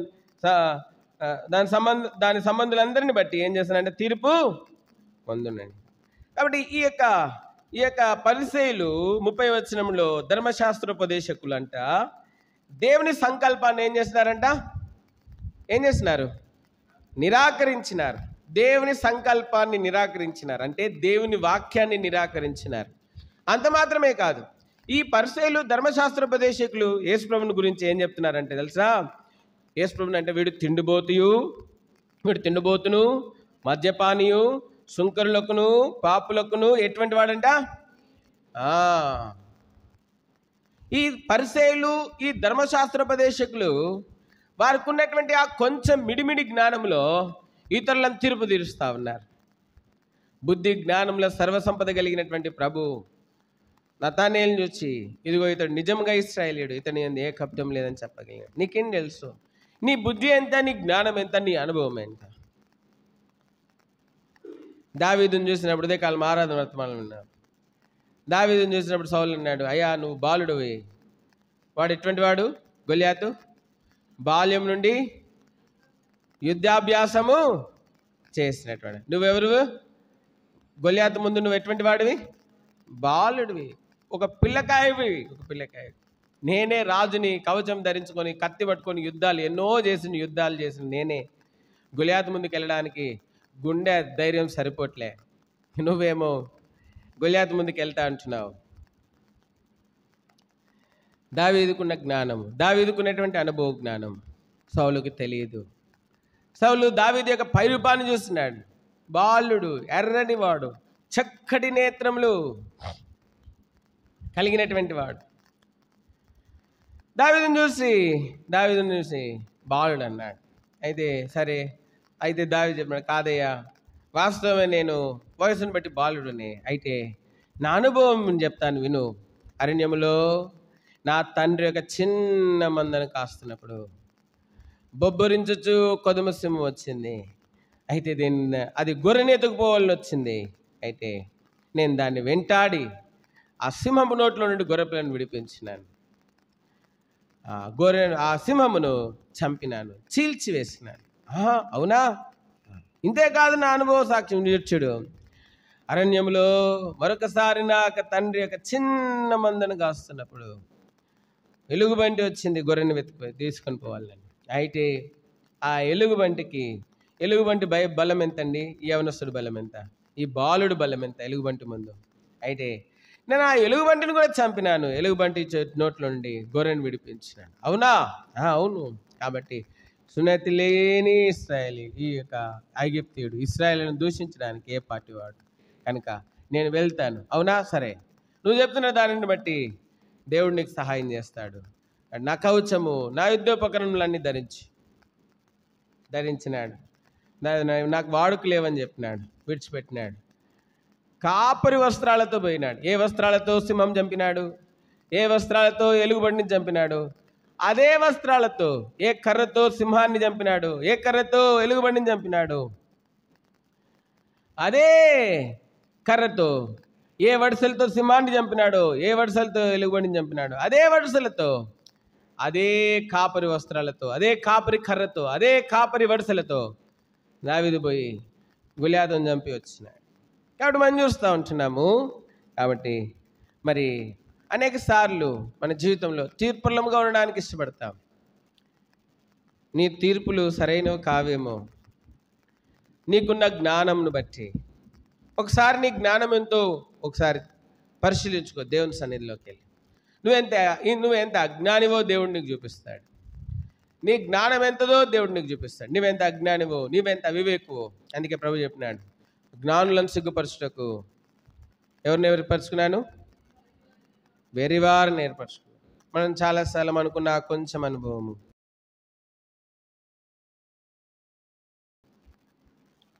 అయితే ఇంకా చాలా ఉంది. బుద్ధి జ్ఞానంలో సర్వసంపదలు కలిగినటువంటి క్రీస్తులో పరిపూర్ణంగా మనం చేయబడాలి. అది చాలా ప్రాముఖ్యమైనటువంటి విషయం. కాబట్టి దేవుడు అందరినీ స్వస్థపరచాలనుకున్నాడు. అక్కడ పరిసయ్యుల్ని, ధర్మశాస్త్రోపదేశకులను అందరినీ స్వస్థపరచాలనుకున్నాడు. అందరినీ స్వస్థపరిచేటువంటి శక్తి ఆయనకు. దేవుని వాక్యము నిన్ను బాగు చేయగలదు, నిన్ను సంపూర్ణతలో నడిపించగలదు, నీ ప్రశ్నలకు జవాబు ఇవ్వగలదు, నీ అనుమానములను తీసివేయగలదు, నిన్ను చక్కటి మార్గంలో నడిపించగలదు, నిన్ను పరిపూర్ణతలోకి తీసుకొని రాగలదు, నేను క్రీస్తు స్వరూపంలోనికి సంపూర్ణంగా నిన్ను మార్చగలదు. పరలోక రాజుగా నిన్ను సిద్ధపరిచేటువంటిది దేవుని యొక్క వాక్యము. కాబట్టి ఆ వాక్యాన్ని పక్కన పెట్టినాం. అందుకే మన మార్గాలు వర్ధిల్లడం లేదు. నష్టాలు, కీడులు, దుఃఖాలు అనేకమైన మన జీవితంలో మనం చూస్తూ ఉంటున్నాం. ఇంకోటి మాట చూద్దాం. కాబట్టి దేవుని వాక్యం అనేది చాలా ప్రాముఖ్యం. కాబట్టి దేవుని వాక్యం నిన్ను బాగు చేస్తుంది. దేవుని వాక్యం నిన్ను బాగు చేస్తుంది. యెహోషువకు ప్రభు చెప్పినాడు, యెహోషువ కుడిమికి కానీ ఎడమకి కానీ తొలగొద్దు, దీంట్లో రాయబడిన దాని అంతటి ప్రకారం నువ్వు చేయాలి. అయితే నువ్వు ఎప్పుడైతే అట్లా చేస్తావో, దాని దివారాత్రం ధ్యానించి దాని ప్రకారం ఎప్పుడైతే జీవిస్తావో, నీ మార్గాన్ని నువ్వు వదిలింపజేసుకుంటావు, నువ్వు చక్కగా ప్రవర్తిస్తావు. ఇశ్రాయేలు యొక్క 12 గోత్రాలు ఒక నేరమైనను యెహోషువ మీద మోపకున్నటువంటి నిర్దోషమైన, నిష్కలంకమైన, నిందారహితమైన, పవిత్రమైన, యథార్థమైన, క్రీస్తుని పోలినటువంటి జీవితము యెహోషువ జీవిస్తూ వచ్చుంటున్నాడు. ఈ మధ్యాహ్నం ప్రభు బలి దగ్గరికి వస్తూ ఉన్నాం. దేవుని వాక్యానికి నీ జీవితంలో ఎంత చోటు. నువ్వు వాక్యాన్ని తెలుసుకున్నావు, సంతోషం. వాక్యాన్ని తెలుసుకున్నావు. ఏం ప్రయోజనం? వాక్యాన్ని తెలుసుకున్నావు, ఏం ప్రయోజనం? ఇట్లనే హైదరాబాద్లో ఒక భిక్షగాడు మరి చచ్చిపోయినాడు. చచ్చిపోయిన తర్వాత ఎవరు లేరు, అనాథ. సరే, మరి ఆ చుట్టుపక్కల వాళ్ళు ఎంసీహెచ్ వాళ్ళకి ఫోన్ చేస్తే ఎంసీహెచ్ వాళ్ళు వచ్చినారు. ఎంసీహెచ్ వాళ్ళు వస్తే చచ్చిపోయిన దగ్గర ఆయన వస్తువులు అన్నీ తీస్తూ ఉంటే డబ్బు కట్టల కట్టలు డబ్బులు వస్తూ ఉన్నాయి. కట్టల డబ్బులు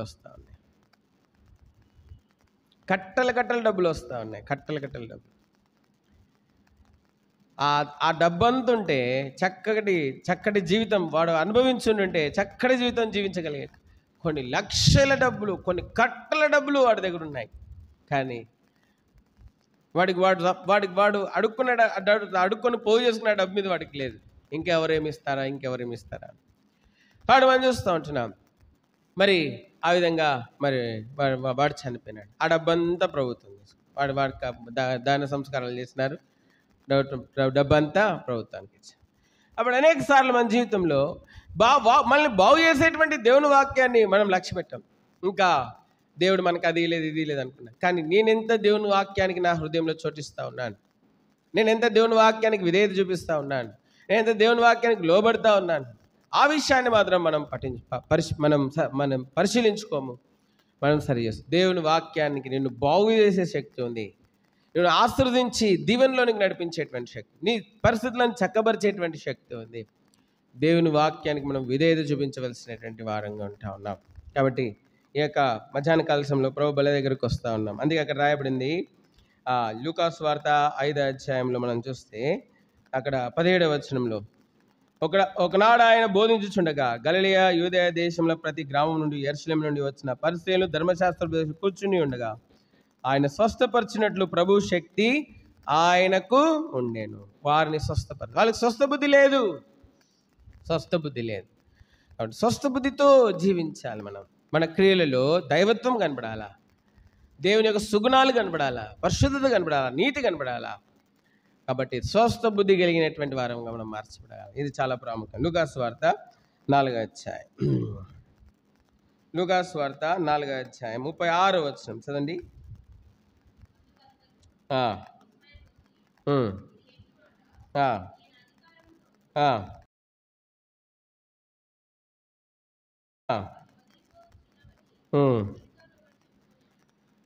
ఈయన అధికారంతోనూ బలంతోనూ అపవిత్రాత్మక ఆజ్ఞాపింపగానే అది వదిలిపోవచ్చున్నది మాట. ఎటువంటి మాట ఆయనది? బలమైన మాట. ఇశ్రాయేలీలు ఎర్ర సముద్రం దాటేటప్పుడు ఐగుప్తీయులు వాళ్ళు వెనకనే ఉన్నారు. అయితే ప్రభు ఎంత బలమైన వాడంటే రాత్రంతా ఇశ్రాయేలీల దగ్గరికి ఐగుప్తీయులను ఏం చేయలేదండి, సమీపింపనివ్వలేదు. చూడండి నిర్గమాకాండము చూడండి.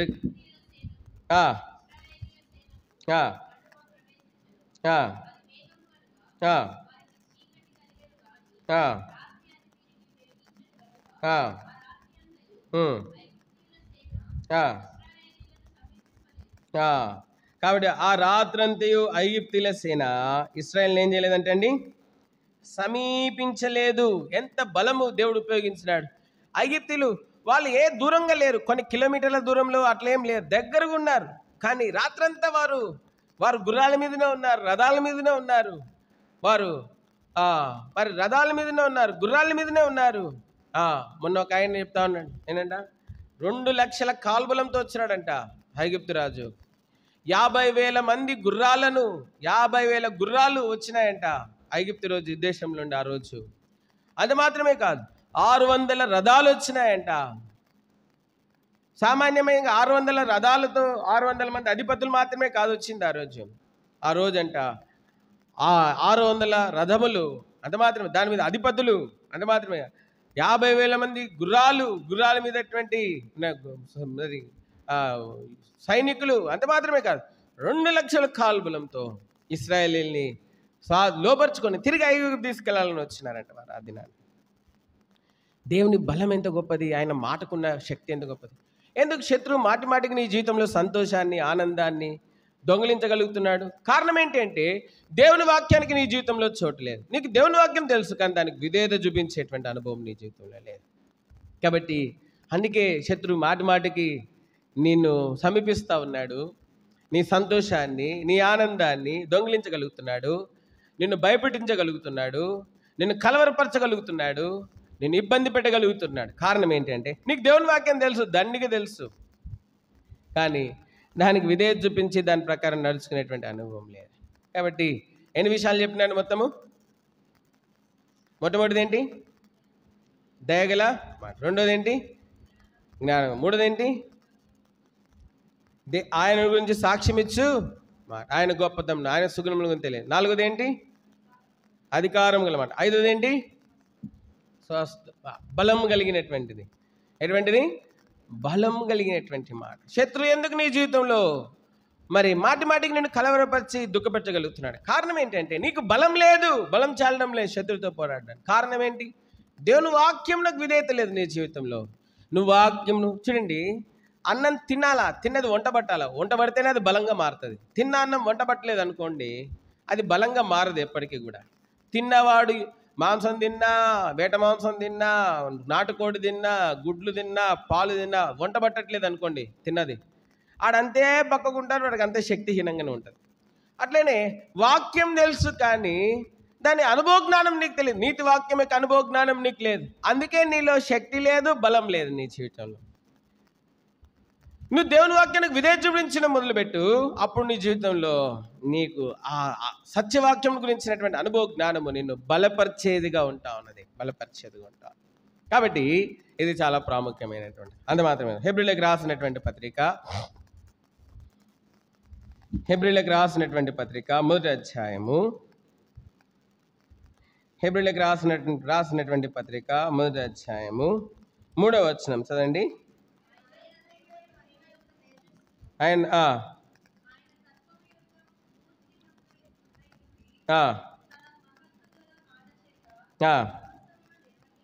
కాబట్టి ఆయన మహత్తు గల మాట చేత, వాక్యం చేత ఏం చేస్తున్నాడంటే సమస్తమును ఏం చేస్తున్నాడంటే అండి నిర్వహించుచున్నాడు. ఆయన శూన్యంలో భూమిని వేలాడదీస్తున్నాడు. ఆయన మాట ఎంతో మహత్యం కలిగినటువంటిది. నీ కార్యములను ఎందుకు సఫలం కావడం లేదు? ఎందుకు నీ కార్యాలు సఫలం కావడం లేదు? ఎందుకు నీ జీవితంలో కార్యాలు నెరవేరడం లేదు? ముందుకు సాగలేకపోతా ఉన్నావు. ఎక్కడ వేసిన గొంగలి అక్కడే ఉంటా ఉంది. ఎందుకు?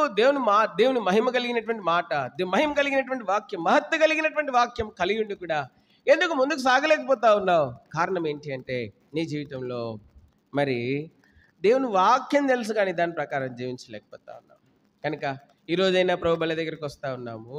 ప్రభు బల దగ్గరికి వచ్చినటువంటి మనము మన జీవితాలను సరి చేసుకున్నాం, చక్కపరుచుకుందాం. ప్రభుతో చెప్దాం, ప్రభా నీ వాక్యం నాకు నేను అవిధేయత చూపించిన, నీ వాక్యం నేను లక్ష్య పెట్టలేదు, నీ వాక్య ప్రకారం నేను జీవించలేదు, నీ వాక్యం అనుసరించి నీ వాక్యం నాకు తెలుసు, కానీ దాని ప్రకారం నేను నడుచుకోలేదు. అంత మాత్రమే కాదు, నీ వాక్యంలో నన్ను నేను సమర్థించుకునే వాక్యాల్ని, నా వ్యక్తిత్వాన్ని, నా విధానాన్ని, నా మాటల్ని, నా క్రియల్ని సమర్థించుకునే వాక్యాలను ఆధారం చేసుకొని జీవించినాను.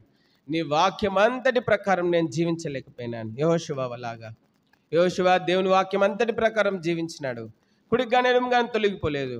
అందుకే తన మార్గాలు వర్ధిల్లినాడు, తను చక్కగా ప్రవర్తించినాడు. ఎన్నో విజయాలు యెహోషువ జీవితంలో. కానాను దేశంలో యెహోషువ 90% దేశంను జయించినాడు. రాజులందరినీ జయించి ఇశ్రాయేలుకు స్వాస్థ్యం పంచిపెడతా వచ్చింటున్నాడు.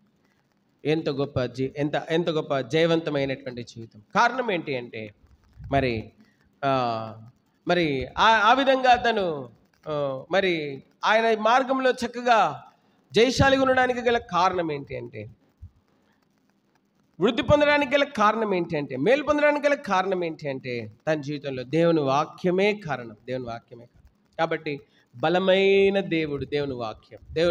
ఆ రాత్రంతంట ఇశ్రాయేలీల్ని, ఐగుప్తీయులంట ఇశ్రాయేల్ దగ్గరికి రానీయకుండా దేవుడు ఇశ్రాయేలు ఎర్ర సముద్రం దాటిపోయేంత వరకు ఐగుప్తీయులకు ఇశ్రాయేలుకు మధ్యలో ఆయన ఎడమ కలగజేస్తూ వచ్చింటున్నాడు. ఎందుకు నీకు శత్రువు ఎడమ కలగడం లేదు? ఎందుకు శత్రువు నిన్ను వచ్చి మాటికి నిన్ను ఇబ్బంది పెడతా ఉంది?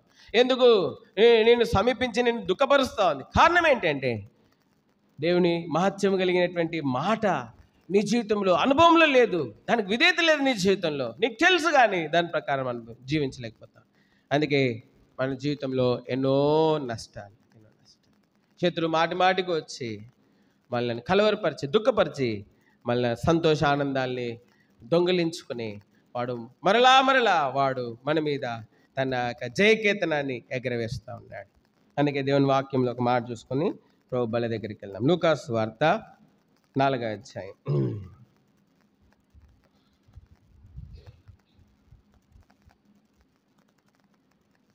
లూకాసు వార్త 4వ అధ్యాయము చూడండి, 14వ వచనం. అప్పుడు యేసు ఆత్మబలంతోను గలిలయకు తిరిగి వెళ్ళెను. 18వ వచనం.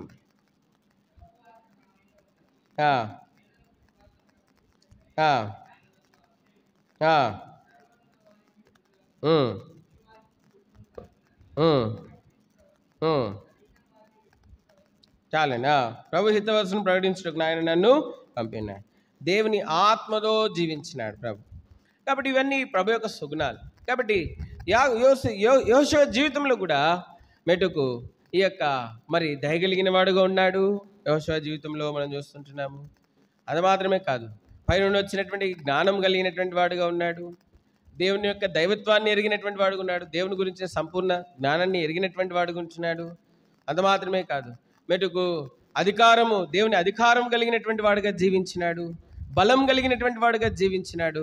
అంత మాత్రమే కాదు, యెహోషువ మహత్యము, దేవుని మహత్యాన్ని కనబరుచుకున్నాడు కానాను దేశంలో. యెహోషువ పేరు చెప్తే కానాను దేశంలో అంటే అందరు భయపడడం మొదలుపెట్టినారు. కాబట్టి ఈ ప్రభు బల దగ్గరికి వస్తా ఉన్నాను. ఈ ప్రభు యొక్క సుగుణాలు క్రీస్తుని పోలి జీవించినటువంటి యెహోషువ వంటి జీవితం నువ్వు కలిగి ఉండాలని ప్రభు వాక్యం చేత మనం హెచ్చరించబడతా ఉన్నాం. యెహోషువ జీవితము దయగలిగినటువంటి, గిబియోనీలను దయదలిచినాడు. వాస్తవమే, వారిని ఎరగక దయదలిచినాడు. వారు గిబియోనీలను తెలిసిన తర్వాత కూడా వారిని మితముగా శిక్షించినాడు. కానీ వారిని దేవుని స్వాస్థ్యమునకు, దేవుని మందిరానికి వారిని దూరం చేయలేదు. అంత మాత్రమే కాదు, యెహోషువ జీవితం మనం చూస్తే, రెండోదిగా మనం చూస్తే యెహోషువ జీవితంలో పైనుండి వచ్చినటువంటి జ్ఞానం కలిగినటువంటి వాడుగా ఉంటా ఉన్నాడు. అవును, గిబియోనీలను దేవుని మందిరానికి దూరం చేయలేదు. వారి పక్షంగా కూడా కానాను దేశంలో ఉన్న ఇతర రాజులందరూ వచ్చినప్పుడు ఆ గిబియోనీల పక్షంగా వెళ్ళి యుద్ధం చేస్తూ వచ్చింటున్నాడు. అంత మాత్రమే కాదు, ఇశ్రాయేలుకు చక్కగా ఆ 12 గోత్రాలకు స్వాస్థ్యాన్ని పంచిపెట్టించినాడు. ఒక్క చిన్న నేరం కూడా ఆయన మీద మోపడలేదు. మూడోదిగా మనం చూస్తూ ఉన్నాం, దేవుని గొప్పతనాన్ని ఎరిగినటువంటి వాడు, దేవునికి సంపూర్ణ విధేయుడు. దేవుడు ఎట్టి కార్యములైనా తన ప్రజల పక్షంగా చేయడానికి సిద్ధంగా ఉన్నాడని, ఆయన మహత్యం ఎంతో గొప్పదని, ఆయన శక్తి ఎంతో గొప్పదని, ఆయన ప్రేమ ఎంతో గొప్పదని ఆయన గుర్తెరిగినటువంటి వాడుగా ఉంటా ఉన్నాడు. అంత మాత్రమే కాదు, ఆయన అధికారము, దేవుడిచ్చినటువంటి అధికారమును పోగొట్టుకోలేదు ఎప్పుడు కూడా. యుద్ధములో దేవుని ఎరిగినటువంటి యెహోషువ పరిశుద్ధ జీవితంతో మరి ఆ సూర్యచంద్రుల్ని ఆజ్ఞాపించినాడు. దేవుడు ఒక నరుని మాట ప్రకారము సూర్యచంద్రుల్ని వాటి స్థానంలోని కదలనీయలేదు ఒక దినమంతా. అంత మాత్రమే కాదు, బలమైనటువంటి వాడు కానాను దేశంలో ఉన్నటువంటి రాజులందరినీ కూడా ఓడించినాడు. అంత మాత్రమే కాదు, మహత్యము కలిగినటువంటి దేవుని మహత్యాన్ని కనబరుచుకున్నాడు. ఒక్క ఓటమి కూడా లేకుండా ఆ విషయంలో తప్పించి ఇంకెన్నడూ యెహోషువ జీవితంలో మనం చూస్తే ఒక ఓటమి లేనటువంటి వాడిగా మనము యెహోషువ జీవితాన్ని మనం చూడవచ్చు. కాబట్టి ఈ యొక్క ప్రభు బలాన్ని సమీపిస్తూ ఉంటున్నాం. ప్రభు బలాన్ని సమీపిస్తాం. దేవుని వాక్యంలో ఉండి కుడికి కానీ ఎడమకు కానీ తొలగకుండా మనం జీవించాలి. అప్పుడు మన జీవితంలో మనం చూస్తుంటున్నాం. ఆ మాట చదువుకుని ప్రభు బలంలోకి వెళ్దాం. యెహోషువ గ్రంథం 1వ అధ్యాయం 8వ వచనం అందరం కలిసి 7, 8 వచనాలు అందరం కలిసి చదువుకుందాం. అయితే నువ్వు నిబ్బరం కలిగి జాగ్రత్త పడి బహు ధైర్యంగా నుండి నా సేవకుడైన మోషే నీకు ఆజ్ఞాపించిన ధర్మమంతుడు చెప్పిన అందరం కలిసి చేయవలను. నువ్వు నడుచు ప్రతి మార్గంలో చక్కగా ప్రవర్తించినట్లు నువ్వు దాని నుండి కుడికి కానీ ఎడమకు కానీ తొలగకూడదు. ఈ ధర్మశాస్త్ర గ్రంథం నువ్వు బోధింపక తప్పిపోకూడదు. దానిలో రాయబడిన వాటిని ప్రకారం చేటుకు నువ్వు జాగ్రత్త పడినట్లు దివారాత్రం దాన్ని ధ్యానించినట్లా నీ మార్గంను వర్ధిలింపజేసుకుని చక్కగా. యెహోషువ జీవితము ఎంత చక్కగా వర్ధిల్లినటువంటి వాడు. దేవుని వాక్యాన్ని ఎరిగింది, దేవుని వాక్య ప్రకారం జీవించినాడు. దేవుడు కూడా అదే నీ నుండి ఆశిస్తూ ఉంటున్నాడు. మనమందరం చక్కగా వర్ధిల్లాలన్నది దేవుని యొక్క ఉద్దేశం. మనం చక్కగా ప్రవర్తించాలన్నది దేవుని యొక్క ఉద్దేశం. మన మీద ఎట్టి నేరం మోపబడకుండా మనం జీవించాలన్నది దేవుని యొక్క ఉద్దేశము, ప్రణాళిక అయి ఉంటాను. అందుకే కీర్తనల గ్రంథం 1వ అధ్యాయంలో మనం చూస్తే దివారాత్రం దాన్ని ధ్యానించేవాడు ధన్యుడు. వాడు నీటి కాలువెరున నాటబడినవాడై ఆకువాడక తన కాలం మందు ఫలమిచ్చు చెట్టు వలె ఉండును. అతడు చేయనిదంతయు సఫలమగును. కాబట్టి మనం చూస్తాం, మనము చక్కగా వర్ధిల్లాలి, మనం వర్ధిల్లాలి. ఇది ఆశీర్వాదపు బల్ల. అయితే దేవుని వాక్య ప్రకారంగా మనం జీవిస్తున్నామా లేదా, కుడికి కానీ ఎడమ కానీ తొలగకుండా యెహోషువ వలె జీవించగలుగుతున్నామా లేదా అని పరిశీలించుకొని వాక్య వెలుగులో మనము సరి చేసుకొని మనము ముందుకు సాగడానికి ప్రయత్నం చేస్తాం. కాబట్టి నేటి దినాల్లో ఎంతోమంది తప్పుడు బోధకులు సంఘాలలో దేవుని వాక్యాన్ని దేవుని వాక్యంలోనే భిన్నమైనటువంటి బోధలు చేస్తూ ఉన్నారు. ఇప్పుడు జాగ్రత్త, ఆ భిన్నమైనటువంటి బోధల వైపు మళ్ళీ నష్టం తెచ్చుకొని మరి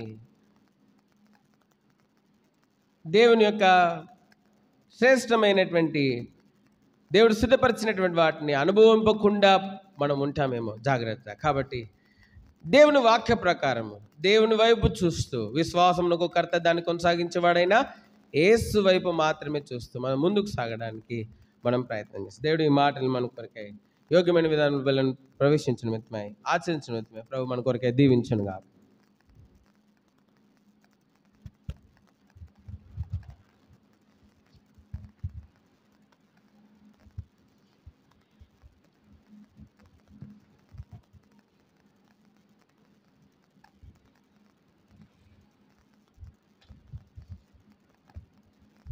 ప్రభుల దగ్గరికి ఎందుకు వస్తాము? మోకరించండి, ప్రార్థనలో ఉందాము. దాని వాక్యంను ఎరిగి ఉన్నాము, ఎరుగుతున్నాము. కానీ ఆ వాక్య అనుభవం మనకు లేదు. నీతి వాక్య విషయం యొక్క అనుభవ జ్ఞానం మనకు లేదు. సరి చేసుకుందాం, చక్కపరుచుకుందాం. ప్రభు మనకి ఇచ్చిన సమయాన్ని సద్వినియోగపరచుకుందాం. ప్రేమ కలిగిన తండ్రి, పరిశుద్ధ దేవ, వందనాలు. మిమ్మల్ని స్తుతించి గణపరుస్తుంటున్నాం.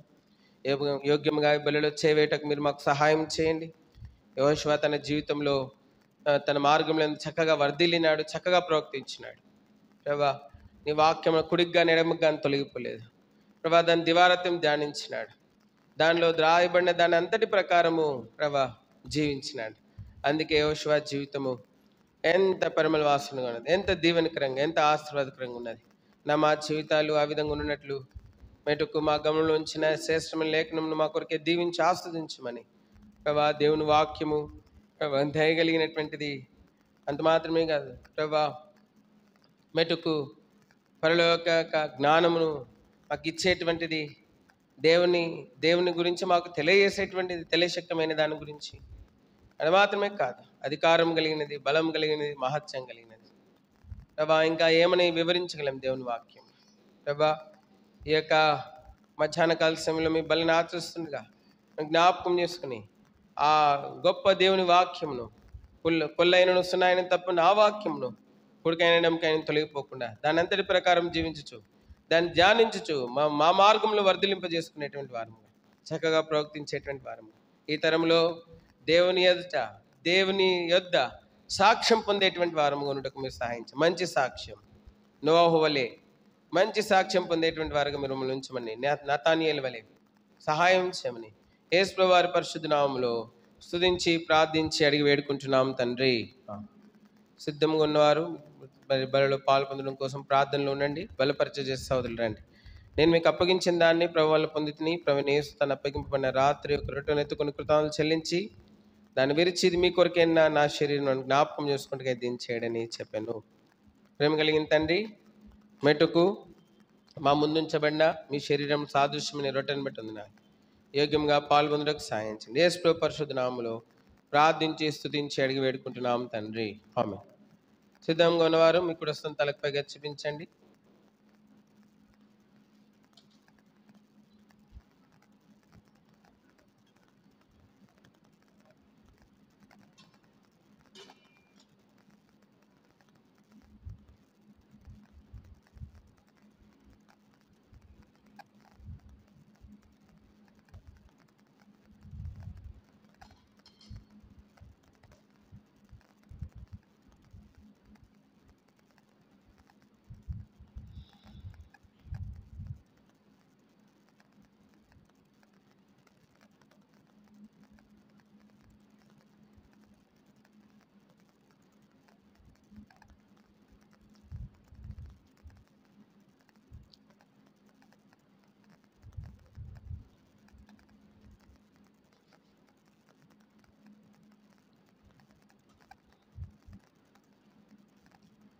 సిద్ధంగా ఉన్నవారు మీ కుడి తలకు పైగా చూపించండి. మీతో ఒక రొట్టె తేబడతా ఉంది. చిన్న భాగాన్ని తీసుకుని పక్క వారికి అందించండి.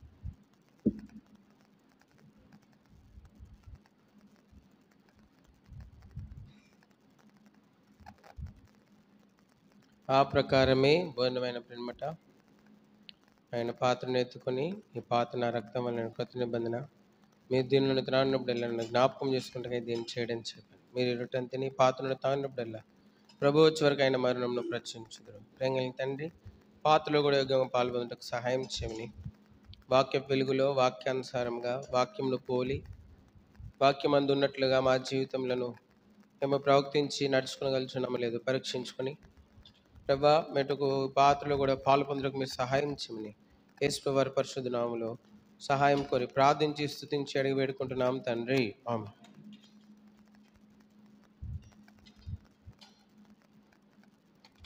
సిద్ధంగా ఉన్నవారు మరొకసారి మీ కూడా తలకు పైగా చూపించండి. చిన్న చుక్క తీసుకొని పక్క వారికి అందించండి.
ప్రేమ కలిగిన మా పరలోకపు తండ్రి, పరిశుద్ధుడైన దేవా, మీ పాసనకి వస్తున్నాం. మీ బల్ల చుట్టూ ఈ విధంగా చేరి రావడానికి మీరు మాకు సహాయపడి మీ ప్రేమకి వందనాలు. చిన్న పరిచర్య ఉదయకాలం అంతట్లో ఈ సమయం వరకు ఆస్వాదించినారని కృతజ్ఞతలు చెల్లిస్తుంటున్నాం. ఎంతమంది వాక్యం నిరకటి ఫలింపజేస్తున్నారని ఒక వందనం చెల్లిస్తూ ఉంటున్నాం.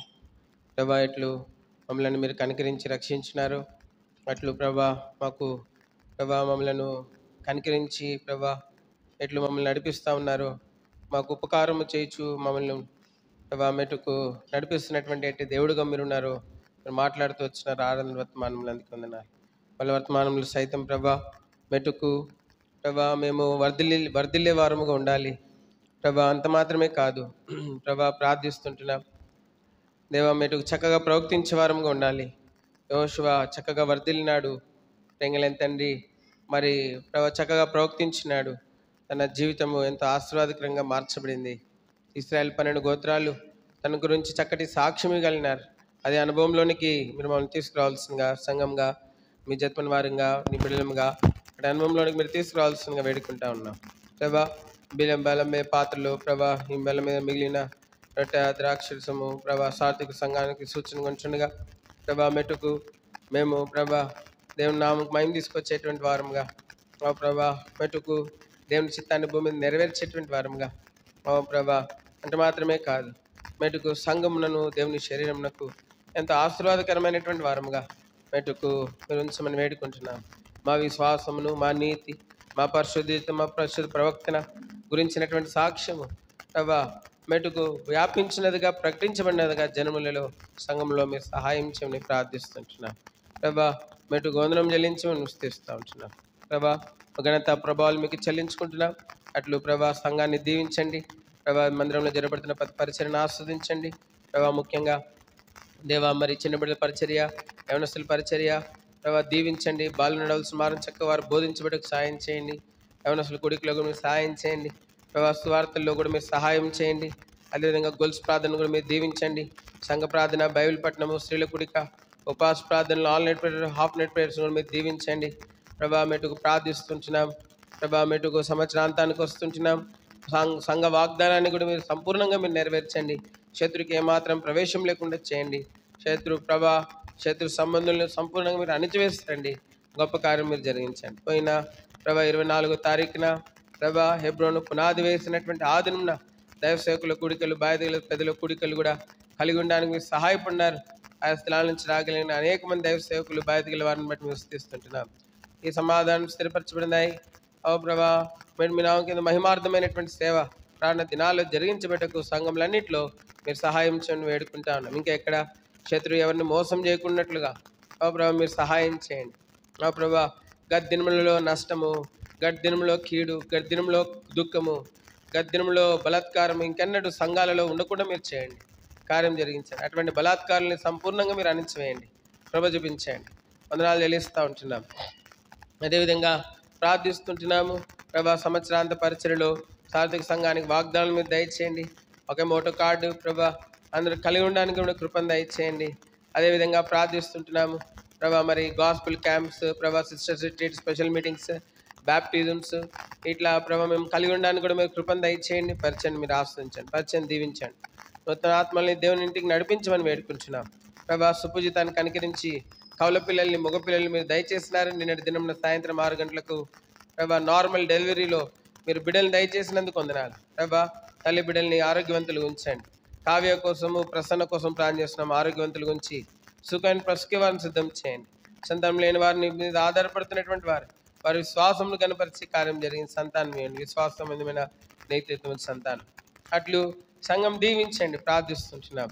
అదేవిధంగా ప్రేమ్ కుమార్ బ్రెయిన్లో దెబ్బ తగిలి బ్లడ్ పోయింది, చాలా ఇబ్బంది పడుతున్నారు ప్రభా. ప్రేమ్ కుమార్ని ముట్టి ప్రభా మీరు స్వస్థపరచండి. సమాధానం కొడుకు మధుకి టైఫాయిడ్ జ్వరపడి బాధపడుతున్నారు ప్రభా, మీరు ముట్టి స్వస్థపరచండి ప్రభా ప్రార్థిస్తుంటున్నాం. అదేవిధంగా కాళీ బ్రదర్ కూడా డెంగ్యూ ఫీవర్తో బాధపడుతున్నారు, గణపురం ముట్టి స్వస్థపరచండి ప్రభా. ఈ దినం గణపురం పరిచయకి వెళ్ళిన దిలీప్ అన్న, రెంగలింగి తండ్రి, రాంబాబు అన్న వారిని బట్టి వందనాలు. వారి పరిచయం దీవించండి. మాటూరు పరిచయం కూడా మీరు దీవించండి ప్రభా. మీ చిత్తమైతే ప్రభా 52 ఎకరాల్లో స్వార్థ కుడికను ప్రతి ఆదివారం కలిగి ఉండడానికి మీరు సాయం చేయండి ప్రభా. శారద కొల్లింటి దగ్గర ప్రతి ఆదివారం సాయంత్రం సండే స్కూల్ కలిగి ఉండడానికి మీరు సాయం చేయండి. ప్రేంగలింగ్ తండ్రి గణపురంలో కూడా బ్రాంచ్ కలిగి ఉండడానికి మీరు మాకు సహాయం చేయండి. మిలింసం దీవించండి. సంఘంలో ప్రభా భర్తకు రక్షణ లేని, భార్యకు రక్షణ లేని, పిల్లలకు రక్షణ లేని కుటుంబాలు దర్శించండి. ప్రతి కుటుంబాన్ని విశ్వాసగృహంగా చేయండి. ప్రతి కుటుంబంలోని కొరతలు తీర్చండి. ప్రతి కుటుంబం చక్కగా వర్ధిల్లి చక్కగా ప్రవర్తించేవారుగా ఉండండి. ప్రభా ఒకరికొకరు దీవెనకరంగా, ఆశీర్వాదకరంగా, మేలుకరంగా మీరు ఉంచండి. ప్రోత్సాహకరంగా మీరు ఉంచండి. సంఘంలో మీ అధికారం, మీ ఆధిపత్యం, మీ శిరసత్వము సంపూర్ణంగా మెండుగా కనబడినదిగా చేయండి. అమ్మ విషయంలో మీరు చేసిన సహాయం వందనాలు ప్రభా. మీరు చూపించినటువంటి కృపకే మీకు వందనాలు ప్రభా. అదేవిధంగా ప్రభా మరి ప్రార్థిస్తుంటున్నాం. కుచల్ కుమార్ గారి కోసం కూడా ప్రార్థిస్తున్నాం. శామిల్ కృష్ణ గారిని వారు కూడా జ్ఞాపకం చేసుకునండి ప్రభా. ముట్టండి, స్వస్థపరచండి. అదేవిధంగా ఇంకా ప్రభా ప్రార్థిస్తుంటున్నాం ప్రభా. ఇంకా షుగర్, బీపీ, థైరాయిడ్, బెరికోస్, ఎడిమా, వెంగలింగ్ తండ్రి, ఇంకా ఇతర ప్రభా ఆర్థరైటిస్, హార్ట్ ప్రాబ్లం, కిడ్నీ, వెంగలింగ్ ఇతర ప్రాబ్లమ్స్తో బాధపడుతున్న వారిని కూడా కనికరించండి. వారిని కూడా ముట్టి బాగు చేయండి. కృప చూపించమని ప్రార్థన ఆలకించినందుకే కృతజ్ఞతలు చెల్లిస్తూ సంఘపక్షంగా మీ అద్భుత ఆశ్చర్యకార్యం జరిగించమని వేడుకుంటూ ఓ ప్రభా ఈ ప్రాంతం అంతటిని మీరు కదిలించాల్సిందిగా ప్రార్థిస్తూ యేసుక్రీస్తు ప్రభు వారి పరిశుద్ధ నామంలో హెబ్రోన్లో ప్రయాసపడుతున్నటువంటి వారిని దీవించండి ప్రభా. హెబ్రోన్లో ప్రతి పరిచర్య, బాత్రూమ్ పరిచర్య కానీ, వంట పరిచర్య కానీ, ఏ చిన్న పరిచర్య అయినా నమ్మకంగా చేయడానికి మీరు సహాయం చేయండి.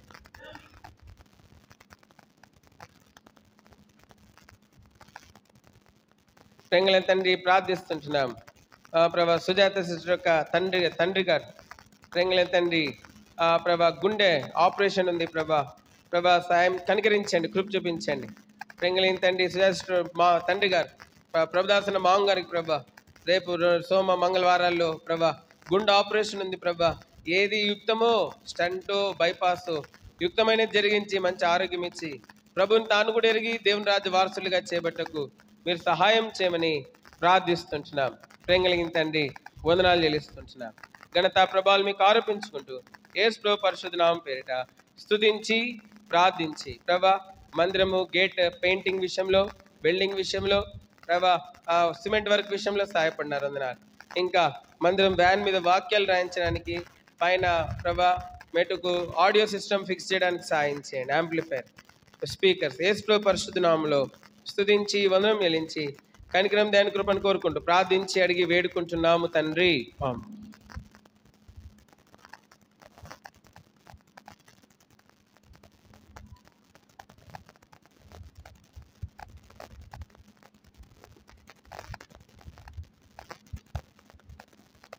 దయచేసి ప్రకటన గమనించండి. దూరం నుంచి వచ్చిన వారికి ఇక్కడ ఉండే యవనస్తులకి భోజనం ఉంది కనుక భోజనం అయిన వెంటనే యవనస్తులు కొడుకుంటుంది.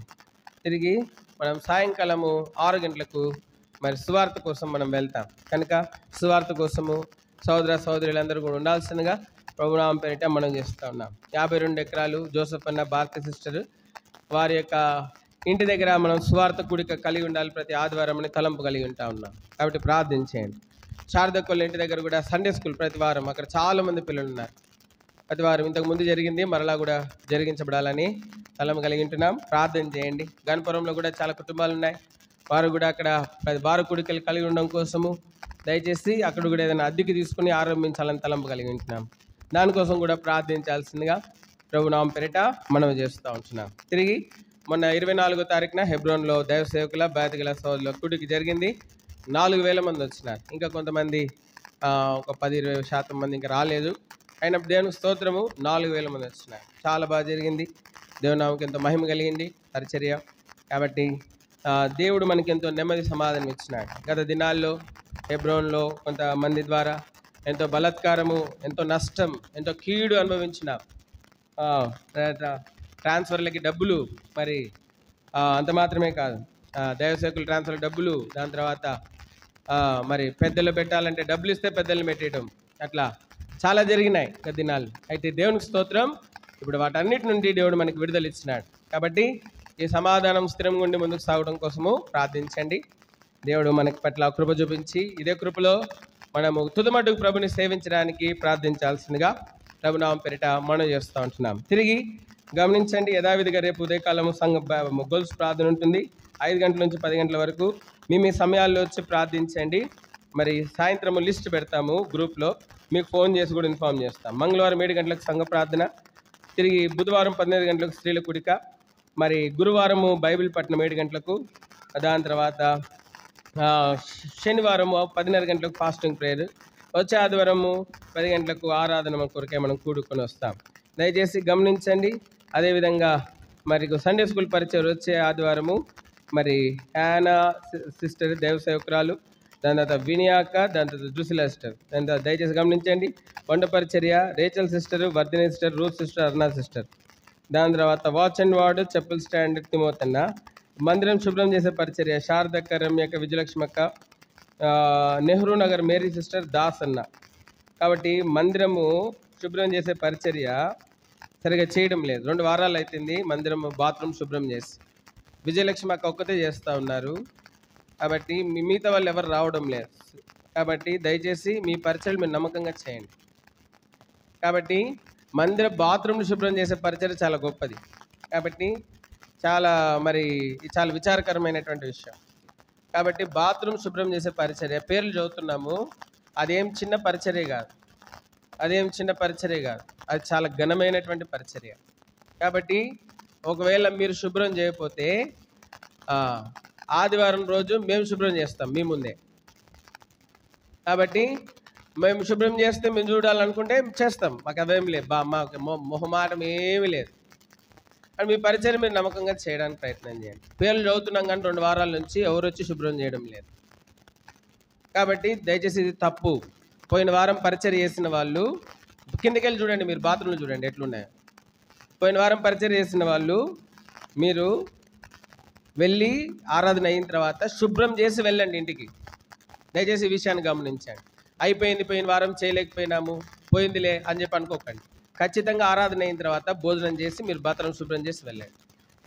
శుభ్రంగా చేయండి. కొంతమంది పైపైన చేస్తున్నారు కానీ పైపైన చేస్తున్నారు, అది కరెక్ట్ కాదు. శుభ్రంగా చేయండి, నీట్గా చేయండి. దేవుని కోసం చేస్తున్నారు, మా కోసం చేయట్లేదు. మీరు సేవకుల కోసమో, సేవకురాల కోసమో, పెద్దల కోసమో, వేరే యేసు ప్రభు కోసం చేస్తున్నారు. మీరు బహుమానం కోసం చేస్తున్నారు, కిరీటం కోసం చేస్తున్నారు. కాబట్టి కిరీటం కావాలి, బహుమానం కావాలనుకుంటే చక్కగా చేయండి, అద్దం ఉన్నట్టు ఉండాలా బాత్రూమ్. అటు విషయాన్ని గమనించండి. ఏదో పైపైన కడిగేమనిపించుకోవడం కోసం మాత్రమైతే చేయొద్దు దయచేసి. మేము కడిగేమనిపించుకోవాలి అని అనుకుంటే మాత్రం దయచేసి చేయకండి. ఇంకోటి, పేర్లు చదివిన వాళ్ళు మాత్రమే కాదు, ప్రేరేపణ ఉన్న వాళ్ళు ఎవరన్నా వచ్చి చేయొచ్చు దేవుని మందిరంలో పరిచర్య. కాబట్టి పేర్లు చదివిన వాళ్ళే రావాలా, అటువంటి నియమాలు, అటువంటి హద్దులు, అటువంటి షరతులు ఏమీ లేవు. దయచేసి ఈ విషయాన్ని గమనించండి. మనం లేచి ఒక పాట పాడుతాం.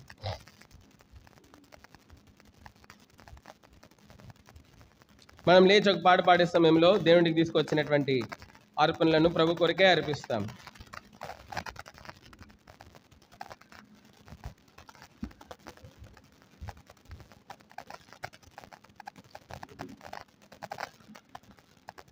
పాట సంఖ్య కొత్త దాంట్లో 29, దేవుని ఆశ్చర్యకారములు చూడరండి, కీర్తించుడి రండి అనే పాట ఆఖరి పాట, కొత్తగా చేర్చబడిన పాటల్లో ఆఖరి పాట, దేవుని ఆశ్చర్యకారం. దయచేసి గమనించండి. 2వ తారీఖు, 3వ తారీఖు, 4వ తారీఖు అన్నవరంలో మరి ఉదయం నుంచి సాయంకాలం వరకు VBS ఉంటుంది. మరి సోదరుడు ఫోన్ చేసినారు, రూబేన్ అన్న. కాబట్టి మీరు 2వ తారీఖు, 3వ తారీఖు, 4వ తారీఖు మీ పిల్లల్ని తీసుకొని ఉదయం ఇక్కడికి వస్తే 8 ఇక్కడ నుంచి అన్నవరము మనం మందిరం వ్యాన్లో వెళ్ళొచ్చు. పాట సంఖ్య 29.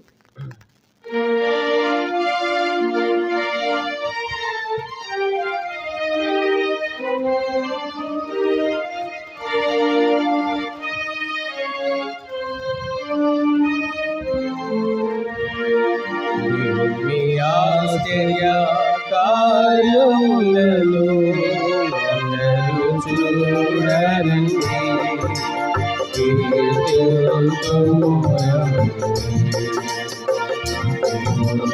ఆశ్చర్య కార్యములను అందరూ చూడరండి,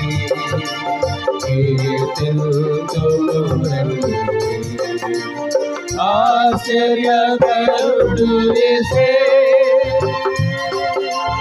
ఆశ్చర్య క్రియలు చేసెను, ఆశ్చర్యకరుడు యేసే, ఆశ్చర్య క్రియలు చేసెను, ఆయనను ఘనపరచి స్తుతించుడి, హల్లెలూయా పాడుడి, ఆయనందన పరచి స్తుతించుడి హల్లెలూయా దేవుని ఆశ్చర్య కార్యములను అందరూ చూడరండి కీర్తించుమురండి దేవుని ఆశ్చర్య కార్యములను అందరూ చూడరండి కీర్తించుమురండి ఆశ్చర్యమాడలు పల్కెను అనేకుల ఆశ్చర్యమాయను ఆశ్చర్యమాడలు పల్కెను అనేకుల ఆశ్చర్యమాయను ఆయనందన పరచి స్తుతించుడి హల్లెలూయా ఆయనందన పరచి స్తుతించుడి హల్లెలూయా దేవుని ఆశ్చర్య కార్యములను అందరూ చూడరండి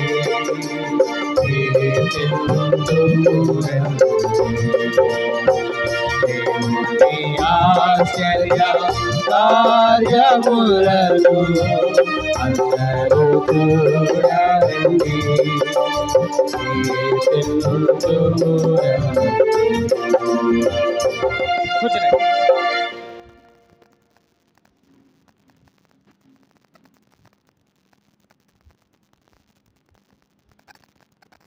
దయచేసి అన్నవరంలో VBS 2, 3, 4 తారీఖులు మీ పిల్లల్ని మీరు ఉదయకాలంలో 8-8:30 కల్లా తీసుకుని వస్తే ఇక నుండి మనం తీసుకొని వెళ్ళొచ్చు. అన్నవరం మన పక్కన రూబెన్ అనే వాళ్ళ ఉదయం మందిరంలో ఒకటి తీసుకురావడానికి ప్రయత్నం చేయండి. మన దగ్గర కూడా మనము మరి ఇయర్ ఎండింగ్ వస్తూ ఉంది, అనేకమైన పరిచయలు మనం కలిగి ఉండాలి.